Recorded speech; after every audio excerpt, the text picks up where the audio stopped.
Oh, Jesus Christ. All right, we're live. Oh, Jesus Christ. All Let me right. So know if you're when watching you this, we're not really on the shit. show right now, by the way, when you do that. Well, we are. This is the behind the scenes stuff. So Who said I whenever wanted you're ready. behind the scenes stuff? I got to do this real fast. Just so Saturday morning. Is this Whenever. Saturday?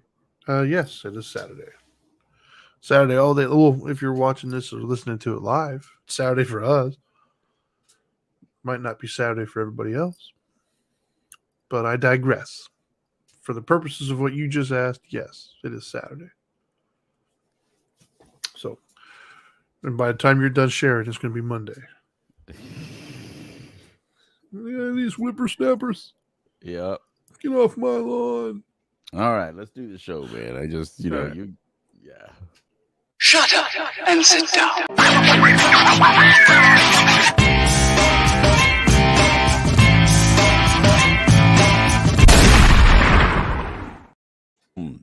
Boom, boom, boom.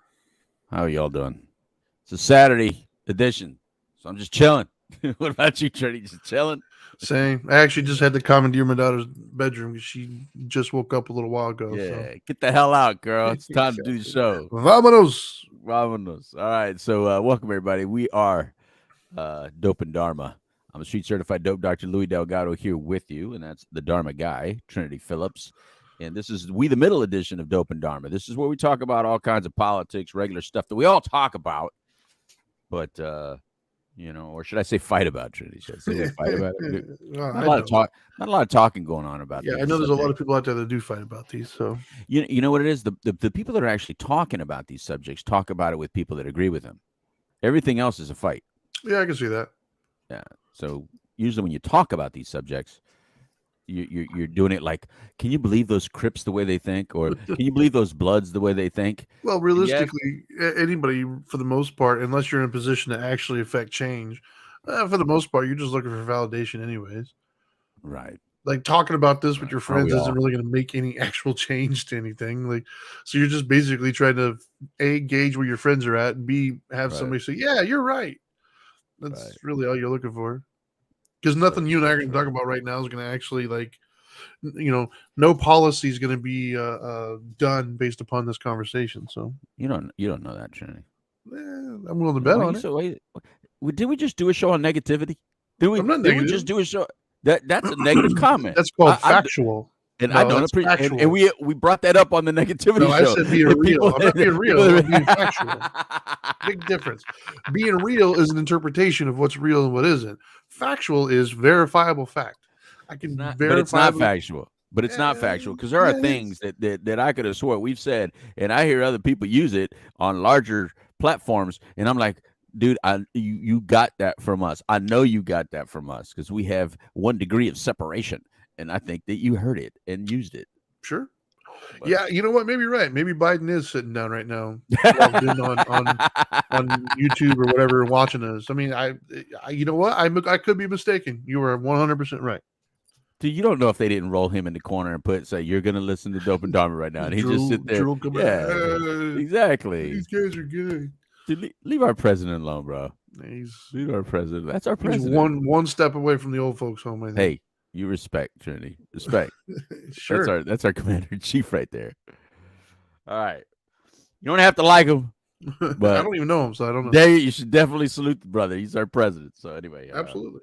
so we got some topics, and like I said, we come from a middle perspective. So when I say Crips and Bloods, you gangbangers don't come out trying to shoot Trinity and I. We're not talking about you. We're talking about, and you might get offended by this, but we're talking about the real gangbangers. The Crips and the Bloods, meaning the Republicans and Democrats, mommy and daddy.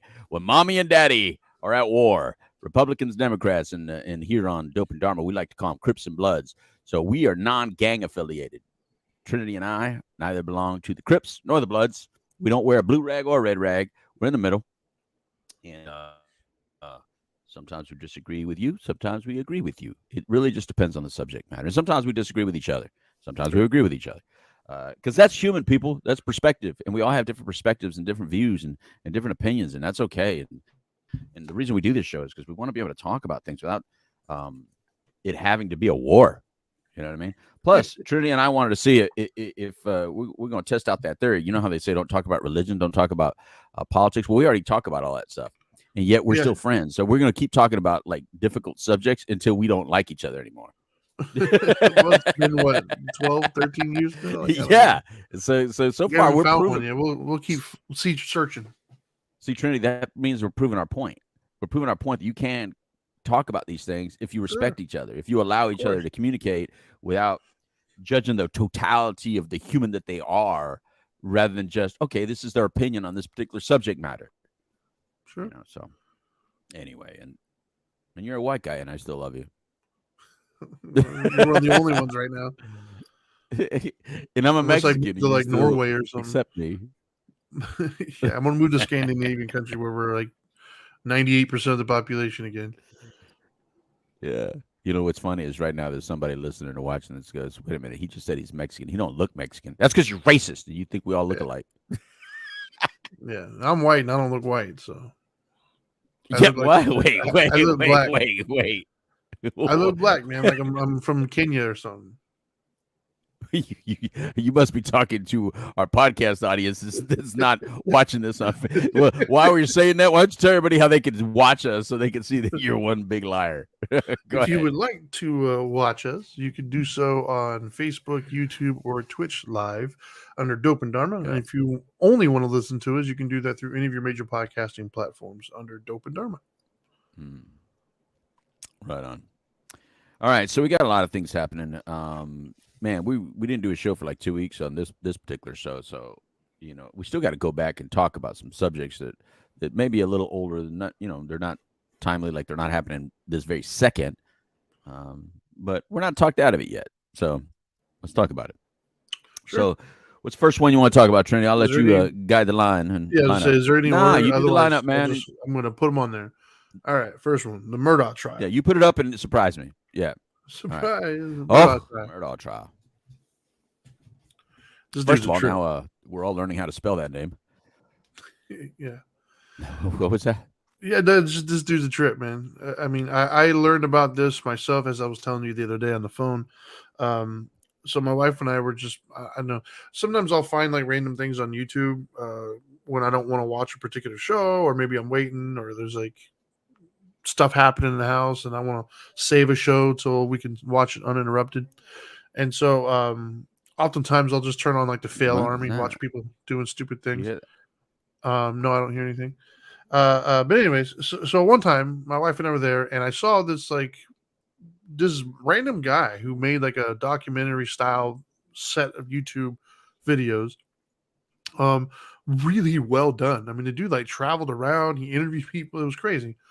I'm hoping he gets like a professional job doing this somewhere because he did quite well. Anyways, so we watched this like 6-part documentary. You said that he was really good at what he did. Yeah, he was phenomenal about it. And so we watched it, and like I don't know, I figured I would give it a shot in the first episode. I didn't expect much of it, A, because he wasn't like a professional, and B, you know, who knows. After the first episode, I was like, whoa, this is crazy. Like it started like, I don't know, like 2 decades ago with some crazy boat accident that was like really sketchy as far as what happened and who's at fault. Like they interviewed the people, they were talking about it, and it was sketchy. Basically, they all went out and they were drinking. They were on the boat in the back of canals. It was dark, and they ended up wrecking the boat, and everybody fell overboard. One, I think it was a girl who died, and then there was some sort of disagreement as to who's responsible and who did what. And then apparently the local law enforcement are being accused of like covering some things up because apparently the father of the guy in the boat is a very well-respected lawyer and a very old family in that community. That alone was very interesting. Then you fast forward a little bit, and then you find out that apparently the dad is like the maid at some point died under mysterious circumstances, and then he did some shady stuff to like the family to tell them to sue and then to get money. He ended up not giving them the money and he kept it and embezzled it. He stole from his own law firm. There was another boy that was, I guess, a homosexual in that area who died, and they think that they were somehow connected. It's just the rabbit hole just kept getting deeper and deeper. It was almost like a hodgepodge of crimes. It was basically just, it was like somebody just sitting around with ADD thinking of as many crimes as they can come up with and putting it all in one story. But it's true, right? Like it's insane. It's not just completely made up.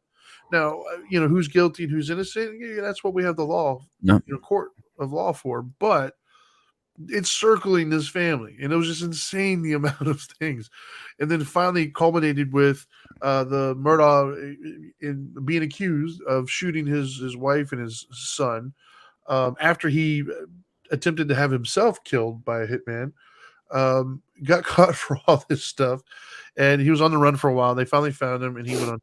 So for me personally, when he went on trial, I was like, oh, like I remember the story because I saw the story like over a year ago. And it's hitting mainstream now. It's becoming really big, and it's crazy to see for me kind of come full circle, right? Like to hear about this obscure thing, to see it hit national media, to see it go into trial is just like, oh, wow, interesting. But yeah, I don't even think Lifetime could come up with a story this crazy and obscure. So interesting stuff. Oh, I bet they will still, they'll still take this trial. It doesn't even need to be exaggerated, and they'll exaggerate something in it. It'll be a good movie one of these days. I don't even know how you could exaggerate because it already sounds like an exaggeration. Maybe you just have to tone it down. Maybe it's the opposite. Yeah, but it's insane. But yeah, man, he got convicted yesterday, so he's done. Oh, he did a couple get life convicted? sentences, and he's. I didn't even see it. Oh wow, right on. See where you at, Trinity? Where you I at, can't imagine he wouldn't know. I mean, it was a fork. I mean, come on, man. You're innocent until proven guilty, 100%. But like, come on, bro. When you have this many things, so it's safe to say you didn't. Well, yeah, but you still have to prove it. You still have to prove it to 12 people, right? Yeah. So I think a blind monkey could have done that, but yeah. I don't know, man. I don't know. Did you see the trial at all? No, I didn't know. I didn't see any of the trial. Okay, so how can we talk about this if you didn't see any, not even clips? No, I didn't feel like I needed to. I mean, this dude, come on, man. If you look up the word guilty in a dictionary, if guilty was a person, it's this guy. Like, but Trinity, we have a justice system that we, you got it. You're innocent until proven guilty. And that's the key part, right? You're innocent until proven. Yeah. So yeah, I mean, all that stuff sounded great, but remember, you saw it from the eye or from the interpretation of an edited entity, right? The guy filmed what he wanted to film. He showed you what he wanted to show you. He edited it how he wanted to edit. So he got you to think a certain type of way, which in the end, it turns out to be, he got it dead on, apparently, right? The way you walked away from it is the way, apparently the 12 jurors walked away from it. Well, I walked away. But there was a moment there that the whole country was thinking, oh my God, this guy might get off because I don't know if you know it, Trinity, but this guy actually took the stand and this is a very talented attorney. Yeah, so first of all, when I saw, when I heard about the arrest, when it happened, I didn't even understand why it was national news because it was just like, okay, whatever, it didn't seem like that big of a deal to me when I first heard about it. Right. And the only reason it even clicked in my head is because I happened to travel to that area. So it was like, oh, okay. Right. Not a big deal. A little town, South Carolina area, whatever. But then during the trial part is when I heard a lot of the details that you're talking about a little bit more in detail. Right. And I didn't watch the trial. Full disclosure, I didn't watch the trial, but I watched parts of it and I watched some of the clips of it. But I did watch, like, there was one day where I had it on while I was doing some work on my desk, and I had the TV on, and it happened to be the day he was testifying. And the dude's got talent, and that was when I found out that he was even. Why is my dude? The dude's got that speaker keeps on coming on. No. It's I got a Bose speaker that's connected, to my phone. Like when I go sit in the jacuzzi, I put on my Bose speaker, and I said, if for some reason it keeps on clicking itself on.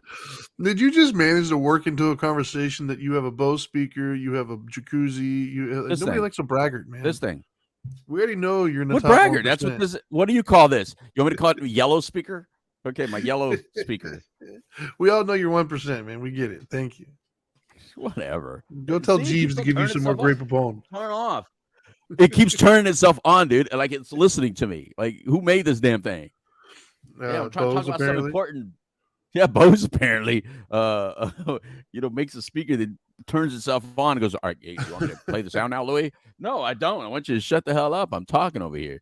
All right, so this Murdaugh trial. So it turns out I didn't know that he was a third generation like attorney and prosecutor. Really, they've all been like prosecutors. Well, I didn't his know family that has this like guy- owned that town for like a century. right. And I didn't know that he himself was a prosecutor at one time, where he carried a badge, where he would put the badge on his dashboard when he drives around. That he would, especially if he's getting pulled over or something, that he installed blue lights on his vehicle so it looked like a cop car. I mean, dude, when you start listening to what this dude did, I'm like, whoa, man, you're too much. I don't know any attorney that's ever done that. I don't care what little town you're at.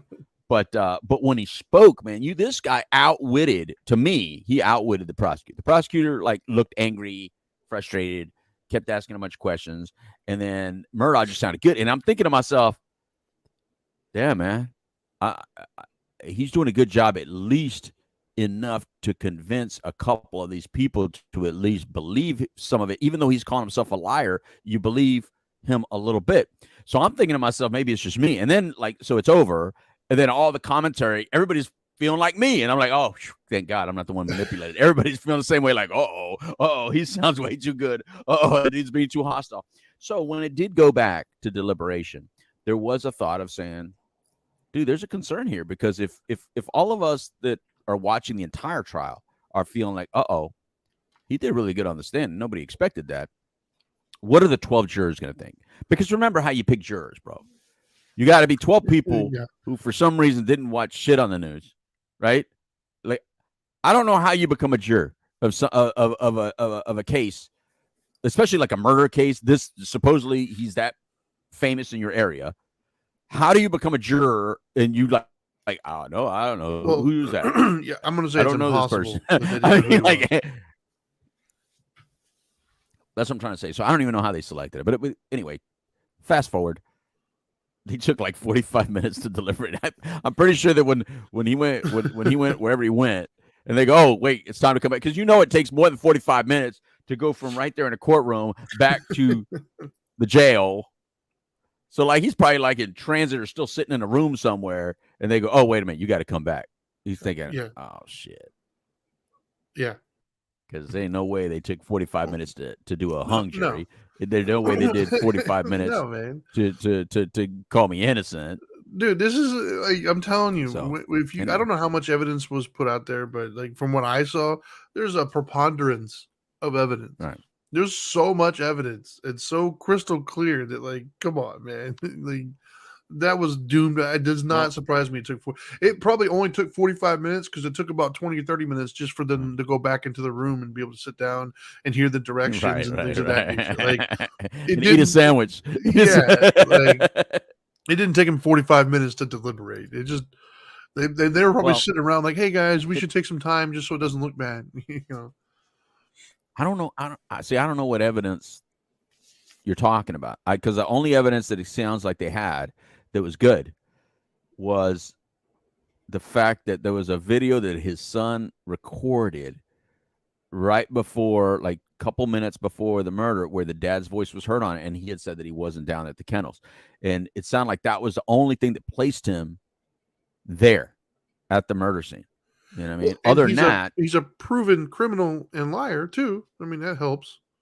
But you're allowed to be a liar. It doesn't mean you're a murderer, bro. No, but there's a lot of liars out here. There's a lot of liars listening to us right now. Yeah, they haven't killed a damn person. Your credibility shot. Like if you're a proven liar and a proven criminal, that's still not. You can't convict someone for murder because they're a liar. You can't. No, but your credibility goes down the toilet. I'm not going to believe you if you've already proven me. Like, hey, I'm a liar. So let me tell you the story. Well, no, you can't tell me you're a liar for you then, and then turn around and tell me a story and expect me to believe you. All right. Well, then I got something for you. Then who's prosecuting him? Who's prosecuting him? Yeah, who was prosecuting him? I have no idea. the state of South Carolina, correct? Well, yeah. I thought you meant the actual individual name. Has the state of South Carolina ever lied? Is their Well, credibility the state, so no. high? I mean, people who represent the state have lied. Okay, so the credibility. Yeah, but the state is every state, the every state's not on government. trial. Okay, let's just say government is the But the government's state's not on trial. credibility. But wait a minute, you said if you're a liar, you're a liar, you're a liar, you lost your credibility. The government is the most credible, which is why I don't believe always. them. Okay, so you got the lying government, and then you got the lying Murdaugh. No, attacking each other. No, I have. And sometimes jurors go with that. But what I'm saying is sometimes jurors go with that because they don't. They have government issues, but they didn't say so, and they got selected as a jury, and they're up there going, "This damn government, this damn government." You know what I mean? I don't think people look at it that way. I don't think people look at it as the government is prosecuting. I think they look at it as this person is prosecuting. I don't think. Have you ever had an arrest report? Have you ever seen an arrest? Have you ever been arrested? Yeah. It says United States versus, or it says the state of I have Florida speeding versus. tickets. I've got speeding tickets, and on there it says the state of Florida versus such and such. But at no point have I ever said this damn state pulled me over. No, this asshole cop pulled me over and gave me a ticket. It's never the state. Yeah, but but it is. But it is. Yeah, but it is. But I'm not telling you what it is. I'm telling you what I don't think people look at it as. I have never once in my life heard anybody talk about, well, California was really going against OJ there. No, they talk about Johnny Cochran. They talk about, the people that were involved. That's the defense, though. That's the defense. Well, they talk about the prosecutor. I can't remember her name. The girl with the perm. No. It's not that they don't talk about the prosecutor, but they always will say, they didn't prove the case. They, meaning the government, the police, the court, the DA, the assistant DA, all of them are part of the team that we'll agree to disagree put together the thing. Well, yeah, it's a system. The system didn't prove their point. Well, in this case, they proved their point. I agree that logistically it's technically the state of such and such, but I disagree that the average person walking around views it as that. I think the average person walks around thinking the prosecutor, the individual who is representing the state. I think you think that. I said the average. I think we'll take a poll if you care that much, because I don't, but you win. I don't care that much, but you're the one fighting it. I'm just saying it's the state. Sure. Okay. The state. Yeah. So and there's people sitting in juries sometimes that just don't even like people going to prison. There's some, and they don't say that. There you go again. You need to shut up, Bose. I'm gonna just throw this farther away. There you go. Just threw it. I just need to get rid of my damn speaker. Probably, but which is weird because this prosecutor I don't think did a great job. He didn't. But apparently they saw a lot of the stuff that I guess that you saw in that documentary. There must have been a lot of proof because I didn't hear of a lot. Like I said, I didn't watch the trial. Sure. And so the only thing they all kept going back to, and then when they showed the jurors afterwards, I guess one of the jurors admitted, as soon as they showed the kennel video where he was on it, it was a lock. He was guilty. And I was like, oh shit, God, man, if they wouldn't have had that, if his son wouldn't have took this little video right before getting killed, they may never have known that his dad killed him. Right. They would have suspected. They just couldn't prove it. Right. Isn't that sad, though? It's sad, man. Look, let's talk about that part. First of all, this whole story is just sad because a father killed his son and his wife, regardless of the little information that his son may have been a little drunk. His son may have killed somebody by being a little drunk, irresponsible, that they try to take advantage of their power, whatever that stuff is. Who cares? The point is that the sad part is that we got one son left out. His brother and his mom got shot by his dad, and his dad's in prison for life. And at one time, he comes from a generation of established, well-connected, successful men that have all worked hard to become what they became, apparently, smart enough to get through law school, get past the bar, be successful. And then now you're left out going, now what? Like, how do you even keep the name Murdaugh at that point? There's an alternate perspective from some of the locals that I've heard. Okay. Corrupt family finally gets caught and exposed because they've been corrupt. They've got a history. Yeah, they're successful, but that success came off the backs of some pretty shady stuff too. So I think there is a lot of people in that local area that I've seen that were interviewed or whatever that feel that this oppressive family who kind of dictated and controlled that area to benefit themselves has finally been caught and exposed and is paying the price for generations of oppression. And when I say oppression, I don't mean a race thing. I mean, they were like assholes, man. Like they really kind of ran things. They bullied people out of businesses and things of that nature. If they didn't want something done, it got done. They controlled the city hall. They controlled everything. Like, and you know, the deck was stacked in their favor, and they finally got caught and exposed. Feels me swinging like that, I'd probably take advantage of the situation too. But I'm still sad for this kid because he didn't do it. He lost. He still lost his brother and his mom and his dad. And I'll go with your theory then, or your understanding of it.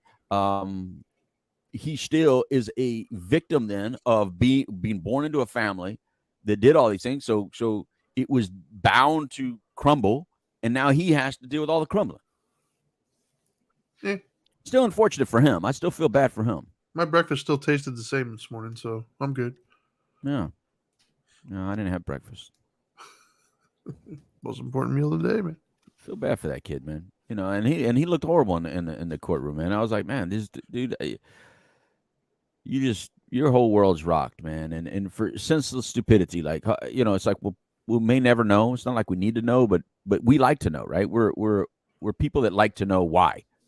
Right. Sure. So and that's why this is going to be relevant for years to come, because until we know why, everybody's going to have their little theories and their thoughts of why, but we may never have all the real detail. I mean, he walked out of the courtroom saying he's innocent. He didn't do it.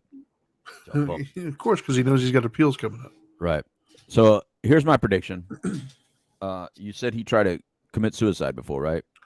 No, he paid a hitman to fake kill him, to not kill him. Yeah, to like shoot him, whatever, to not kill him. Yeah, the guy shot at him and like hit him in the, I don't know, shoulder or something like that. Was he supposed to miss? Nobody knows. But it was proven he hired it, and he claimed when he finally got caught that he was trying to get his wife or somebody the insurance money or something, but he fired back and like tried to stop the guy who he hired to hit him. Like it was this weird scenario. Well, if he wanted to kill himself, I think he's going to do it. Sure. If he was suicidal before, now it's a perfect time. Yeah, go for it. He hasn't even go for it. He hasn't even gone to trial for the financial stuff. But that $9 million, I mean, it's like, what do you get? So you might as well say guilty now. $9 million, like, yeah, I did it. So what? So what? You got me for murder. I don't care what else. I don't want to go sit in court anymore. Just I'll sign it. Yeah, I did it. Leave me alone. He already shaved his head. He's going full skinhead now. So, you know. Anyway, let's move on. What's the next topic? No particular order. The next one is lab leak. Oh, geez. Wuhan, Trinity. Yeah. So were we wearing tinfoil hats?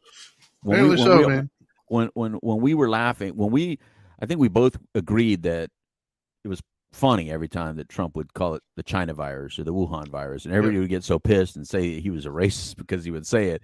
And you and I are probably looking at each other, I think, if I remember correctly, we're looking at each other like, wait a minute, nobody's trying to investigate where this came from? At least he's giving you an understanding of where it came from. At least he's saying, hey, no, I know it came from there. Let's investigate there. And then all those little doctors, apparently there was a couple doctors that disappeared, and then they didn't let us investigate. And there was like no investigation, zero investigation. Yeah, every movie or show I've ever seen that's revolved around these things, they always talk about finding patient zero. Yep. And trying to get to the bottom of it. Here's a scenario where we know it originated in China, like that was never in question, but the modality that it used to be exposed was what it was in question. And I don't even know what a pangolin is. I still don't even know what a pangolin is, whatever the hell that is. I never even heard that before. So yeah, they said that it was a pangolin or pangolin. Oh, I think that's how you say it. Some little animal. Oh, I've heard it was a bat. I've heard it was like I've heard a multitude of different theories or whatever. But I don't know. The thing that always bothered me about that situation was the fact that because it was the other side that brought up something, it was never even taken seriously. Right. And it was a reasonable thing. It's reasonable to conclude that 100%. in Wuhan, out of the entire world, there just so happens to be a facility using these types of drugs to study them or whatever in that particular area, and then something goes haywire and environment. Like, to me, it's not unreasonable to say, hey, like, if I see a pillar of smoke in my neighborhood, it's not unreasonable to assume, hey, maybe there's some fire happening. Let's go check it out to make sure it is or isn't. I think that's a reasonable thing to do. And so this idea that there's a lab that we have that we just defunded that ends up, releasing a virus that's killing a lot of people, maybe we should go check it out. Right. Like, I don't think that's unreasonable. And what pissed me off is because it was the other party that said it. Then all of a sudden they just lost their mind. Oh, this is ridiculous. This is racist. This is like, that's what pissed me off. I was like, I don't like it. We can disagree all you want, but at least be reasonable, dude. Like, come on. There's people dying, man. Like, who gives a shit if it's red or blue? People are dying. Let's figure out what happened. Well, the crazy thing is that it was a worldwide catastrophe. Yeah. And we in this country got stuck on a Crip and Blood battle. This is where the Crips and Bloods fighting really hurt our ability to investigate this properly and to do what we needed to do. As the number one world power, we had an obligation to lead a charge to investigate this within China. We were the only superpower that could have made it happen. We had the clout, we had the money, we had everything that needed. We had the entire world suffering with us to force China to allow us to investigate this. And because mommy and daddy were fighting, they said, go to your rooms. And we stayed in our rooms for months. Some people are just now coming out of their rooms. Yeah. Mommy and daddy sent us to our rooms, put masks on our face, and we got busy fighting about COVID. We got busy fighting about who said what, who did what. We got busy fighting about Fauci. Yeah, freaking liar in Fauci. I mean, we put that Buddha on sainthood, even though he first said, no, masks are not needed. No, it's impossible that this came from, we have investigated. The top virologist said that it was naturally made, organically made. It was not lab made. Now we're saying different. Now he's going, we may never know. Dude, what are we doing? You just proved, and yet, now that we know, this is a bigger possibility. I think a lot of us are saying not a possibility. We know it damn well started there in the first place, right? That's what you're saying. That's what I'm saying, right? I think we feel 100% that it came from China, that it originated in a lab. Yet they're still going, well, not all the organizations are saying that. So we'll just wait. Wait for what? Yeah. Wait for what? Because every time you guys either hide something or dump something, it's during an election cycle, right? You hide it right before an election time so we can't see it, taste it, feel it, make our own opinions. You censor all kinds of stuff. The Twitter was censored. The Facebook was censored. You couldn't even read any alternative view. All the Crips called all the Bloods like tinfoil hat wearing, what do you call it, conspiracy theorist, as if that was a bad word. By the way, all science is conspiracy theory. All science is, by your definition, Crips, conspiracy theory, because science starts with an hypothesis. You have to have a hypothesis in order to investigate shit. If not, you just simply settle on, the world's flat. Nope, no hypothesis needed. World is flat. Don't hypothesize. Don't be a conspiracy theorist. It's flat. No, there's always somebody that goes, I think differently.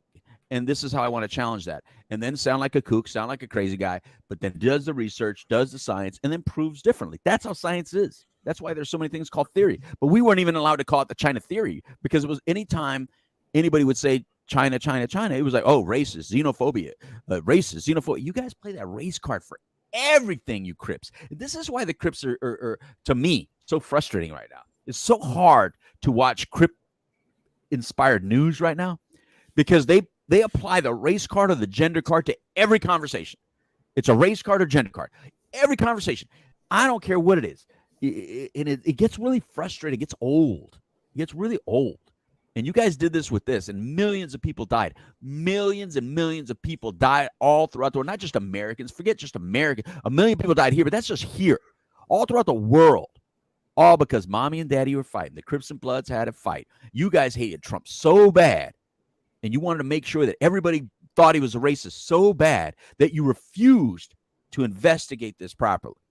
and you still don't admit that you were wrong. Still, here we have this new evidence or new findings, and you still are more focused on stupid other stories, stupid other things that have nothing to do with the millions and millions of people lost, and to all the people that were sick and dying in hospitals that a loved one couldn't even go see them in the hospital and let them die with dignity because you guys were so busy fighting about masks, fighting about freaking injections, vaccines, taking owner. You Crips trying to take ownership for a vaccine that the Bloods initiated in the first place. So then as soon as you took ownership of it, then the Bloods said, we don't want it anymore. Ridiculousness. Just plain ridiculousness. We'll see how it all plays out.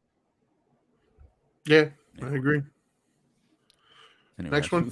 That's it. Yeah, I guess. I mean, it just Another COVID's so rant played right out, there man. about that. We've been talking about this for like 2 years, man. I'm But just so over that's it. the problem. See, but that's the problem. That's their style. That, you know why? That's their way of handling it. The Crips are good at that. They make sure that we talk about it for years, but by the time that they found out to be liars, it's like we've talked, and that's how they do it with the Hunter Biden stuff.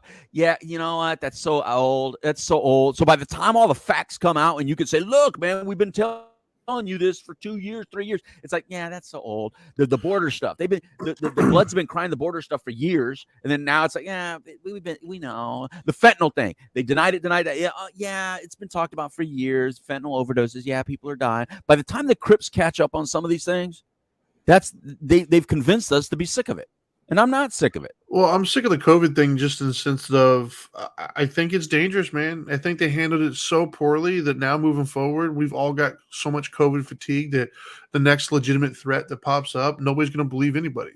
And it's going to be like, nobody's going to want to get shot. Like, I'm not interested in doing another vaccine. I'm going to be honest with you, man.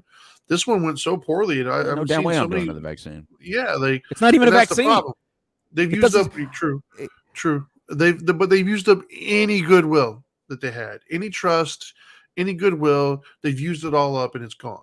And so the problem now, it's like the boy who cried wolf. The next thing that comes up, nobody's going to want to listen to him or believe anything because they ruined it. They burnt the bridge. And that's what I mean when I'm tired of it. Like, I'm just like, it's like the worst written reality show that's ever been produced. It's like a complete dumpster fire. And I'm done. Like, whatever, dude. Y'all want to come out with another vaccine? Good luck, man. Have fun. I'll take my chances. I'm old now, man. I've lived a life. Right. I guess the reason I'm still very frustrated about it is because I really get sick of the race card being played. And this is a high example of you guys attacked the president of the United States. You allowed you didn't just allow this country to attack our United States president. You told the entire world that our president was a racist because you bastards were busy fighting. That's a bad look, man. You know what I mean? Like, you got to keep your shit in-house. You know what I mean?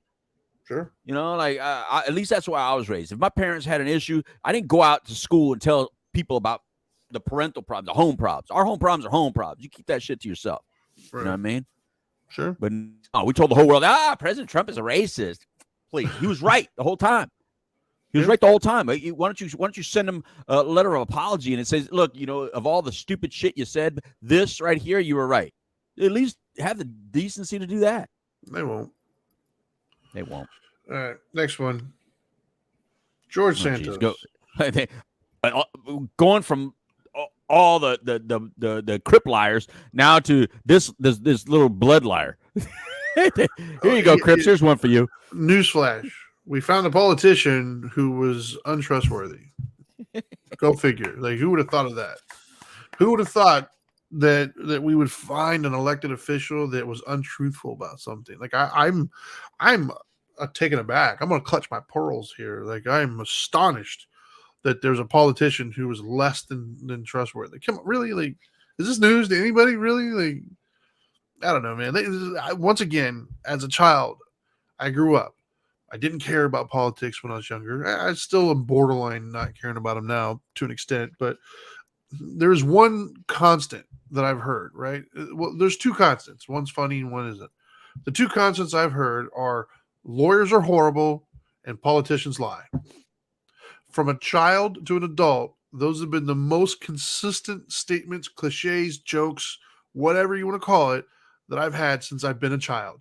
As a kid, I would hear adults talk about how bad lawyers are. I used to watch Sam Kinison and all these comedians get up and talk and trash how nasty lawyers were and how untrustworthy politicians were. You even got the famous, I'm not a crook, like, duh.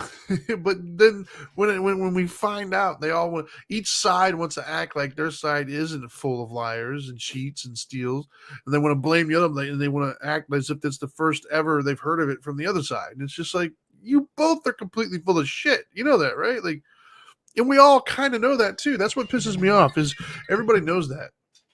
Like, but we all want to act like we don't know that every time one of them pops up. I don't think they do anymore.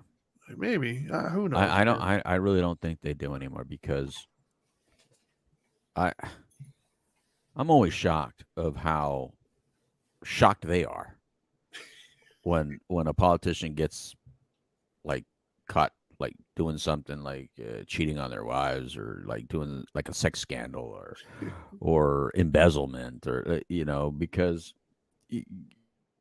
our entire life that's what we've heard. Like you said, that's their entire life. History. The Roman Empire fell because of some of this stuff. Like, it's politics, corrupt politicians, corruption and politics kind of go equal. But for some reason, I think the Crips have done very well at this, by the way. The Crips have done very well of somehow convincing the public, the mass public, that politicians are the moral compass. And politicians can keep our true north aimed properly. It is politicians who will help you know this is how you treat people. And we are here to uplift the oppressed. Do you know anybody that actually believes that? I don't mean the stuff that's put out on TV. I mean, in our personal life. Do you know anybody that believes that? No. Yeah, me either. No. I hear it on TV and stuff, but like, as far as my day-to-day life, I don't know anybody that believes that. Not if you put them to the test. No. Not if you put them to the test. But every talking head that's on there is up there, like, put it this way. They find, you know how we used to say, back in the day, when John Lennon said what he said, and he says, we're more, what he said, we're more popular than Jesus Christ, or something like that. And it was a big deal. Right. And then people like Trump said, I could probably shoot somebody in the street and get away with it, or something like that. Whatever he said. He said, and get away. There was and that's kind of like, it's weird, oddly true. You get a point where your celebrity or your fame is so great that the people that are love you insanely, and I'm going to say there's insanely. There's still people who think Michael Jackson is like a role model. Right. You can't convince them otherwise. By the way, he's a child molester. But you can't, like, they'll go down with the ship. And so like even now, like when the Biden will say something ridiculous, that people go like, yeah, but we know him. We know him. So you use the past that you want to hold on to, but you don't use all the way past when he was like saying all the racist comments and bad comments. But you'll go closer. So it's like you do things, you say things in your own head that make you feel good about somebody. So I get it. But this guy, George Santos, I don't even know why. I didn't hear Republicans defend the guy. I didn't hear the Bloods really defend him. Maybe they did. I didn't hear it. No, the ethics community voted unanimously to look into him. Everybody did. It's half and half. I haven't heard Bloods defend him. So, nobody has. Which I got to praise you, Bloods, on this, because this is one of those moments where I know you're sitting back going, we really need that seat. This little bastard, we need that seat. So they're not defending him, but they're defending the seat. Like, they want to defend the seat, but they don't want to defend him. Whereas the other side, you don't care what a liar is. You just got goods. You want that seat. You be honest, sure. Crips, you guys want that seat. You know damn well if this guy goes down, you can get that seat, and that's important. This is a tipping point, of being able to get something. But yeah, this dude lied about everything. Yeah, is his name even George Santos? All the lies he did. Like, where's mom's? I don't know, man. Is he Latino for real? Is he really a Brazilian, or what is he? Brazilian? I don't know. I say he tells me it's raining. I'm gonna go look. Yeah, but I think I heard him speak Portuguese. That's why I said that. I Yeah, think I don't heard know. him He's lied about, on but apparently, so the ethics committee unanimously agreed to look into it and investigate it. And in the What does same that mean? token, they're also looking into AOC, by the way, for some other stuff. But even that, of course they are. You look at one of us, we'll look at one of you. yeah, and that's my Yeah. problem. Is I don't care for them telling me, that we're going to investigate. That's like, that's like my kids tell me they're going to go clean the room. Yeah, okay, sure you are. I'm gonna go look. Like, okay, Well, congratulations. I'm so um, proud of you that you can tell us that you're going to look into something. I think. Well, I mean, the Crips are always investigating. I think Yeah. they. By the way, anytime they say investigate, just know that when we go to work and we get our taxes taken out, and you look at how much we spend on our taxes, You're paying for that. you're paying for that investigation that they keep on doing. Yeah. That's what we pay for. We just keep paying for investigations. Yeah. We don't really pay for any new laws, by the way. What we pay for is for, one president to say these are the rules, and then Congress says no, it's not, or Supreme Court says you can't do that, because that's the way it works. People, I'm just a bill living on Capitol Hill. You got to push the laws right, but nope, a president will come in and try to be a dictator, and then the next president comes in and says no, you can't do that. That was dictatorship. But then they do their own dictatorship rules, and then the next side comes back and goes, oh, you were trying to play a dictator. I don't know. Worst reality show ever written. And this is what's this George Santos. How you get this far? It really makes you think. Trinity. This reminds me of like when you talk about like meeting your heroes stuff. You know what I mean? When you go on that rant about meeting your heroes, this right here, Trinity. We don't want to know this about our government. I remember when you started going to different events and meeting certain people, and you were like, maybe I shouldn't meet these people, because you were like, these people aren't as smart as I thought they were, Louis. I'm like, yeah, brother, I sit in these boardrooms. I tell you, I know. Yeah. And so it's hard that you think that this guy's in the United States government doing this. Yeah, it's like and he's lying about like easily verifiable things. How'd that happen? How did that happen? Which don't even matter, mind you. Like that's the thing, is they're going to find out. That's what I don't care about this investigation, because they're going to find out. Yeah, nobody cares. But you lied about everything. But he's going to still, because he got elected. Like, and we can elect bad people. Like, right. So he didn't. All we're going to find out after this investigation is yes, he lied. Okay, time to move on, and nobody's going to care. It's not like he's going to be stripped of anything. Why not? Because nobody cares. That's the point. Like, they only care because they're on the other team. They care about the seat. Yeah. So why wouldn't he be stripped? Because they got just as much dirt on the other ones.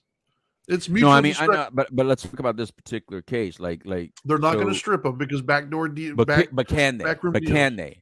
Yeah, they can. They're ethics committee. They can do. My wife brought me back this thing. Can you take it? No, baby. Can you take? She brought me back what I threw. Remember, I threw this away because it was talking. I need this far away because it's talking. Take that away. Yes, such a good woman. They she saw my bows thrown to the other side of the studio. She comes in. She goes, "Hey, man, your bows somehow flew across the room." Yeah, it did. Yeah.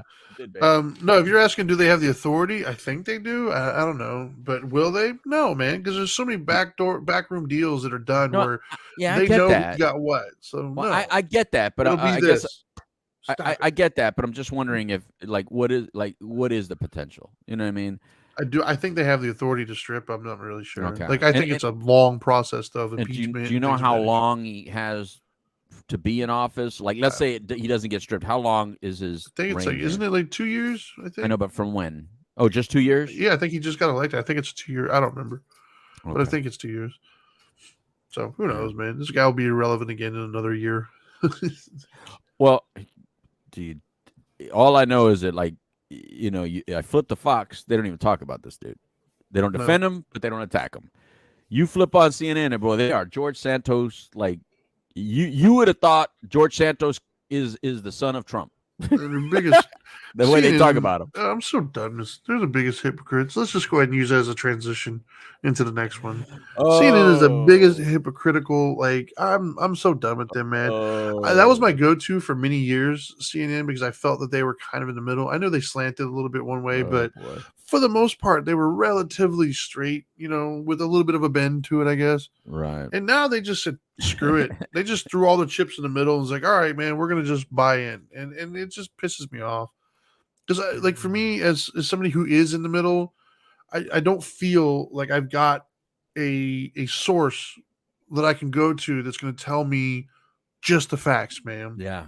Like I don't feel like I've got anybody that's not going to spin and lie to me. Like I feel like, once again, this is another one that we probably don't feel in today's world, but those of us who are older, I feel like everywhere I go, they're used car salesmen just trying to lie to me to scam me into something, like granted in today's world, we got like Carvana and stuff where you just order it. But back in the day, kids, you'd have used car salesmen before all these like lemon laws and stuff who has this piece of shit car that is like going to die at any moment, who's telling you this is the greatest thing ever. And it was one owner and they never done anything. And if you buy today, you can walk out and you get it home and it's the biggest piece of shit car you've ever had. And it's like a money pit and you feel like you're an idiot because you got conned into buying this crappy car from this dude with a great smile and a fast talking mouth.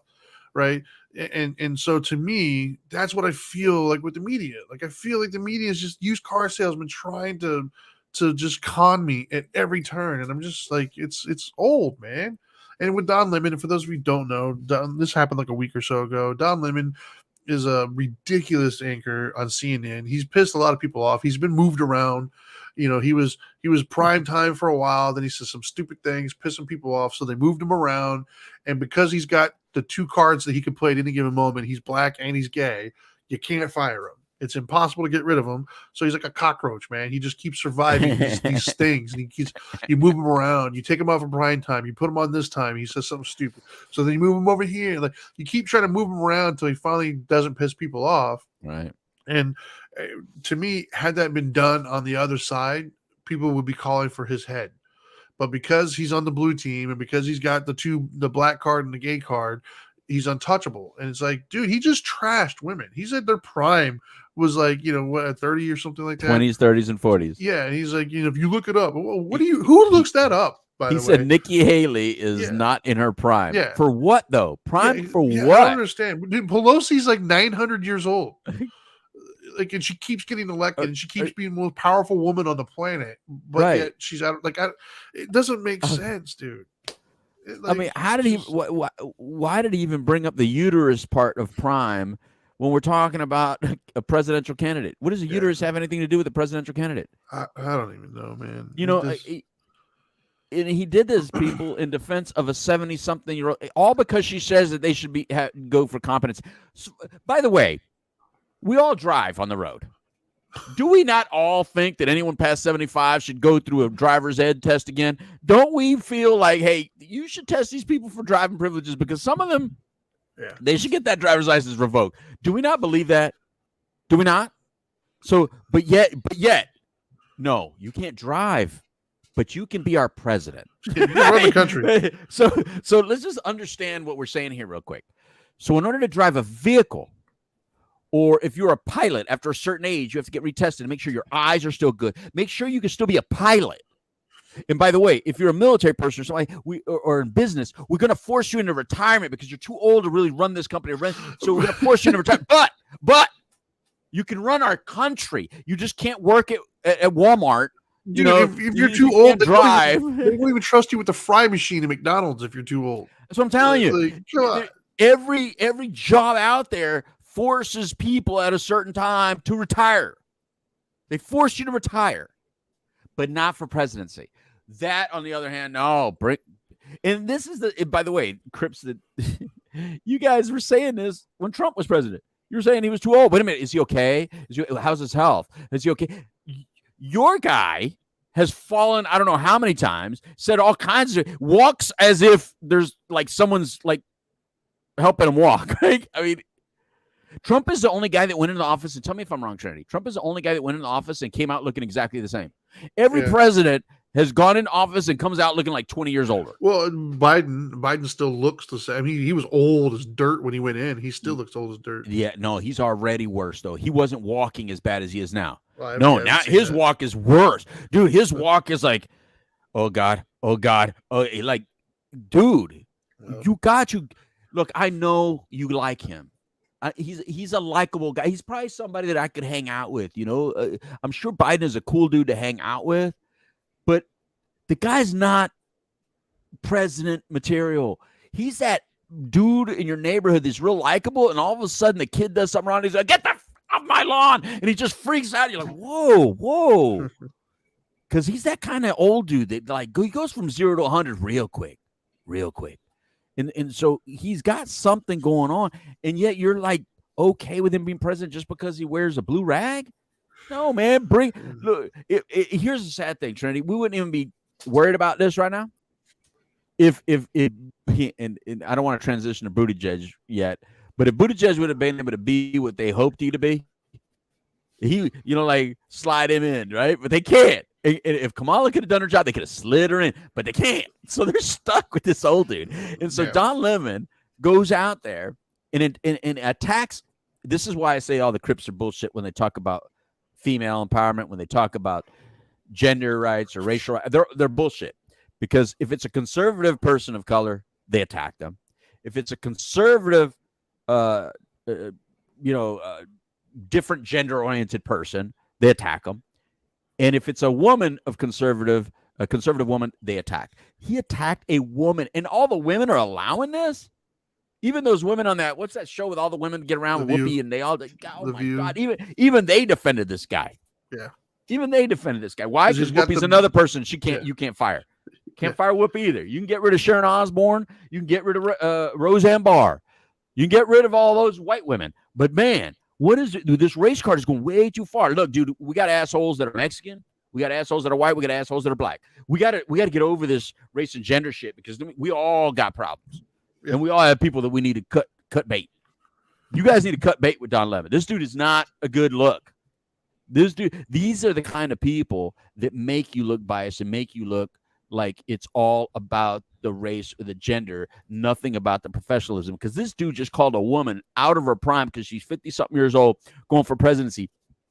Every woman on the earth should have been attacking this dude. This dude, there's no way this dude should be working on the news. No way on anything. Yet he is. And that right there, we talked about credibility earlier. Yeah. There you go. Yeah. Bad credibility, man. CNN, bad look, CNN. But what's CNN talking about? They're not talking about Don Lemon. They're talking about, of course not. You know what they're talking about? They're talking about Tucker Carlson on CNN every day, saying, how did Tucker Carlson get to interview the guy from the FBI talking about the Wuhan virus? Well, Tucker Carlson's a liar about January 6th, blah, blah, blah. And you're focused on Tucker Carlson because you're focused on January 6th because you don't give a shit about women. That's because Tucker's number one in the you just care about your blue rag. Just care about your blue rag. That's it. You don't care about any. This is a threat to democracy. Forget threat to democracy. Don Lemon is a threat to what we are teaching our children on how to view women, how to respect women. That is a threat.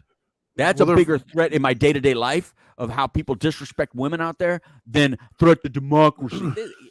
Get out of here with your threat to democracy. They're focused on Tucker Carlson because I think he was number one in the ratings. So he is number one in the ratings. That's why they're going after him. Yeah. So don't have to have my crystal ball to see that one. He can get nutty, boy. That boy. Sometimes he's right on point. Sometimes sometimes he's nutty. Yeah. But he's smart. He knows how to argue, man. So just go ahead. You know what I want to see? I want to see take your top dog and their top dog and go at it, man. I want to see the debate. The live debates. I think that would be the new network I'd want to see. You bring on. There should be like a Super Bowl every year of bring on your Don Lemon and we'll put up our Tucker Carlson and let's go at it. That's what I'd want to see. You know what I mean? Shit like that. That's what I want to see. I'd watch it. Yeah. Oh, I think everybody would watch it. All right. Next one. All right. The whole Buttigieg, Ohio thing. Oh Jesus. Buttigieg is such a disappointment for the Democratic Party, isn't he? This guy was supposed to be the next coming of Christ. This guy, he another like Don Lemon. He checked off a very important box because he's gay, man. He was openly gay. He checks off a real important box for our nation. I get it. I'm socially conscious. I get it. However, when you hire somebody just because of that, when you hire somebody just because of the color of their skin, you get what you paid for, kids. You get what you paid for. Yeah. This dude was a mayor of a small town. And because you knew that he could never win the presidency being a mayor from a small town. So he's got to have a bigger job. So they gave him a bigger job, right? What's his job, Trinity, for us? Transportation, what? Yeah. Something about transportation. Transportation right? something, yeah. Yeah. It's everything transportation, like the planes are falling, the planes are landing, the planes are big. He's like, ah, and then now it's the trains and the trains and the trains. He's like, ah, you know what? Right about now, Buttigieg is saying, "Can I take another 3 months and have another baby, please? Can I take off another 3 months and have another baby because I can't do this job." No, you can't, Buttigieg, because this is real problems. See, because while you're busy thinking that the biggest problems in our world are about how you may have been bullied or not accepted, there are real problems in this world. And I'm not saying that's not a real problem, but that has progressively been getting better with every generation. Those of us old enough to remember when it was not good for you, but how right now it's extremely good for you compared to where it was. Oh, yeah. Is it all the way where it needs to be? No. But, dude, you're not like 80% of the population, so let's stop acting like you are. So, but the point is that you're focused on those kind of issues, and these people in Ohio are just focused on, can I breathe safely? Because my government is saying that I'm not in danger. But then they go home and they turn on their TV and all they hear is, were you in Camp Lejeune? Did you live in Camp Lejeune? Were you ever even near Camp Lejeune? Now, don't you think that by the time you know you're a Camp Lejeune person, it's a little freaking late? Because what are they saying on that commercial for Camp Lejeune? Are you diagnosed with cancer? Yeah. So the people that are real happy about that are like the grandchildren going, hey, Grandpa, weren't you in Camp Lejeune? Get me some money. Yeah, pretty much. Because you're never going to see it, Grandpa. You're going to be dead from the cancer you got at Camp Lejeune by the time I get the money. Yeah, no verdict can remove cancer. Yeah, so that's what's happening with the Ohio people. That's exactly what's happening with the Ohio people. By the way, Crips, that's what happened with COVID. The Camp Lejeune ain't nothing compared to the lawsuits that are going to come down from COVID and come down from Ohio. Nothing. Oh, yeah. Nothing. Yep. Yeah. It's sad. It's sad. Yeah. I feel sorry for the people from Ohio, man, because, they can't. Well, first of all, some people are like, well, I would just leave. Wait a minute. We've been saying that. Wait, there's a lot of people have been saying that about people that live in real poor conditions. You go, well, maybe poor people just can't leave. Maybe they just can't leave. But you know what? I'm solid on this. If the reason Ohio is not getting the kind of maximum effort, because I've seen 0 concerts for the people of Ohio, by the way. I've seen 0 national publicity from rock stars and from Hollywood for the people of Ohio, because they're all poor white people. They're all working class white people. If they were anything different, there would be big concerts. There would be protests. There would be people standing on the lawn going, "This is an injustice." Why don't we care about these people? And this is a Mexican telling you, so don't look at this and go, you say it because you're white. F you, man. I'm a Mexican saying that. I can see it from here, bro. You guys lie.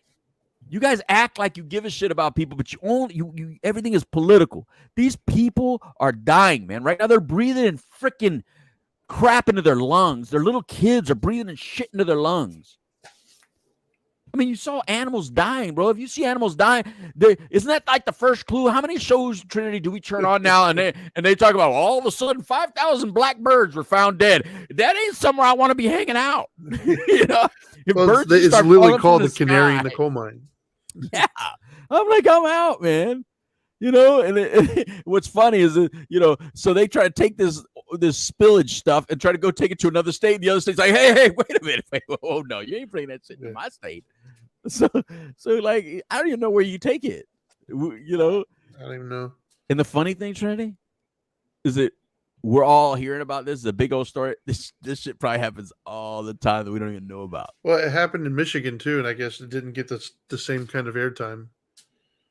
I don't even know, man. It sucks for them. At the same token, though, it probably sucks for all of us, because I have a hard time imagining that these little weird catastrophes don't happen every day, everywhere, and we just don't know about it. Like, yes. Yeah, like Camp Lejeune. I never knew about that until now. Like attorneys taught us. Yeah, like mesothelioma, asbestos. There's just, the list goes on of things that we find out later on. Like, oh yeah, you're all being lead paint. Yeah. So while I feel bad for them and my heart goes out to them. I can't help but to think, well, what am I living through right now? Like, other than, like you said, maybe the vaccine, but like, what am I going to find out 10, 15 years from now that Yes. like I'm going through today that like is off, but I don't know. That's what alarms me is like, yeah, Right. we're probably all dealing with some sort of weird thing. And I think that that's where the disdain and the distrust comes in from not only government, but corporations. I think Right. that's where the average everyday individual has been conditioned to think government is lying to you and corporations don't care about you because Right. government is lying to you and corporations by default don't care about you. Like Right. a corporation only cares about its shareholders, which I understand. But at the same token, when you're making billions of dollars and people are dying because of some negligence, you're not going to make a lot of friends. Right. Like there's going to be people who are a little upset about that, and rightfully so.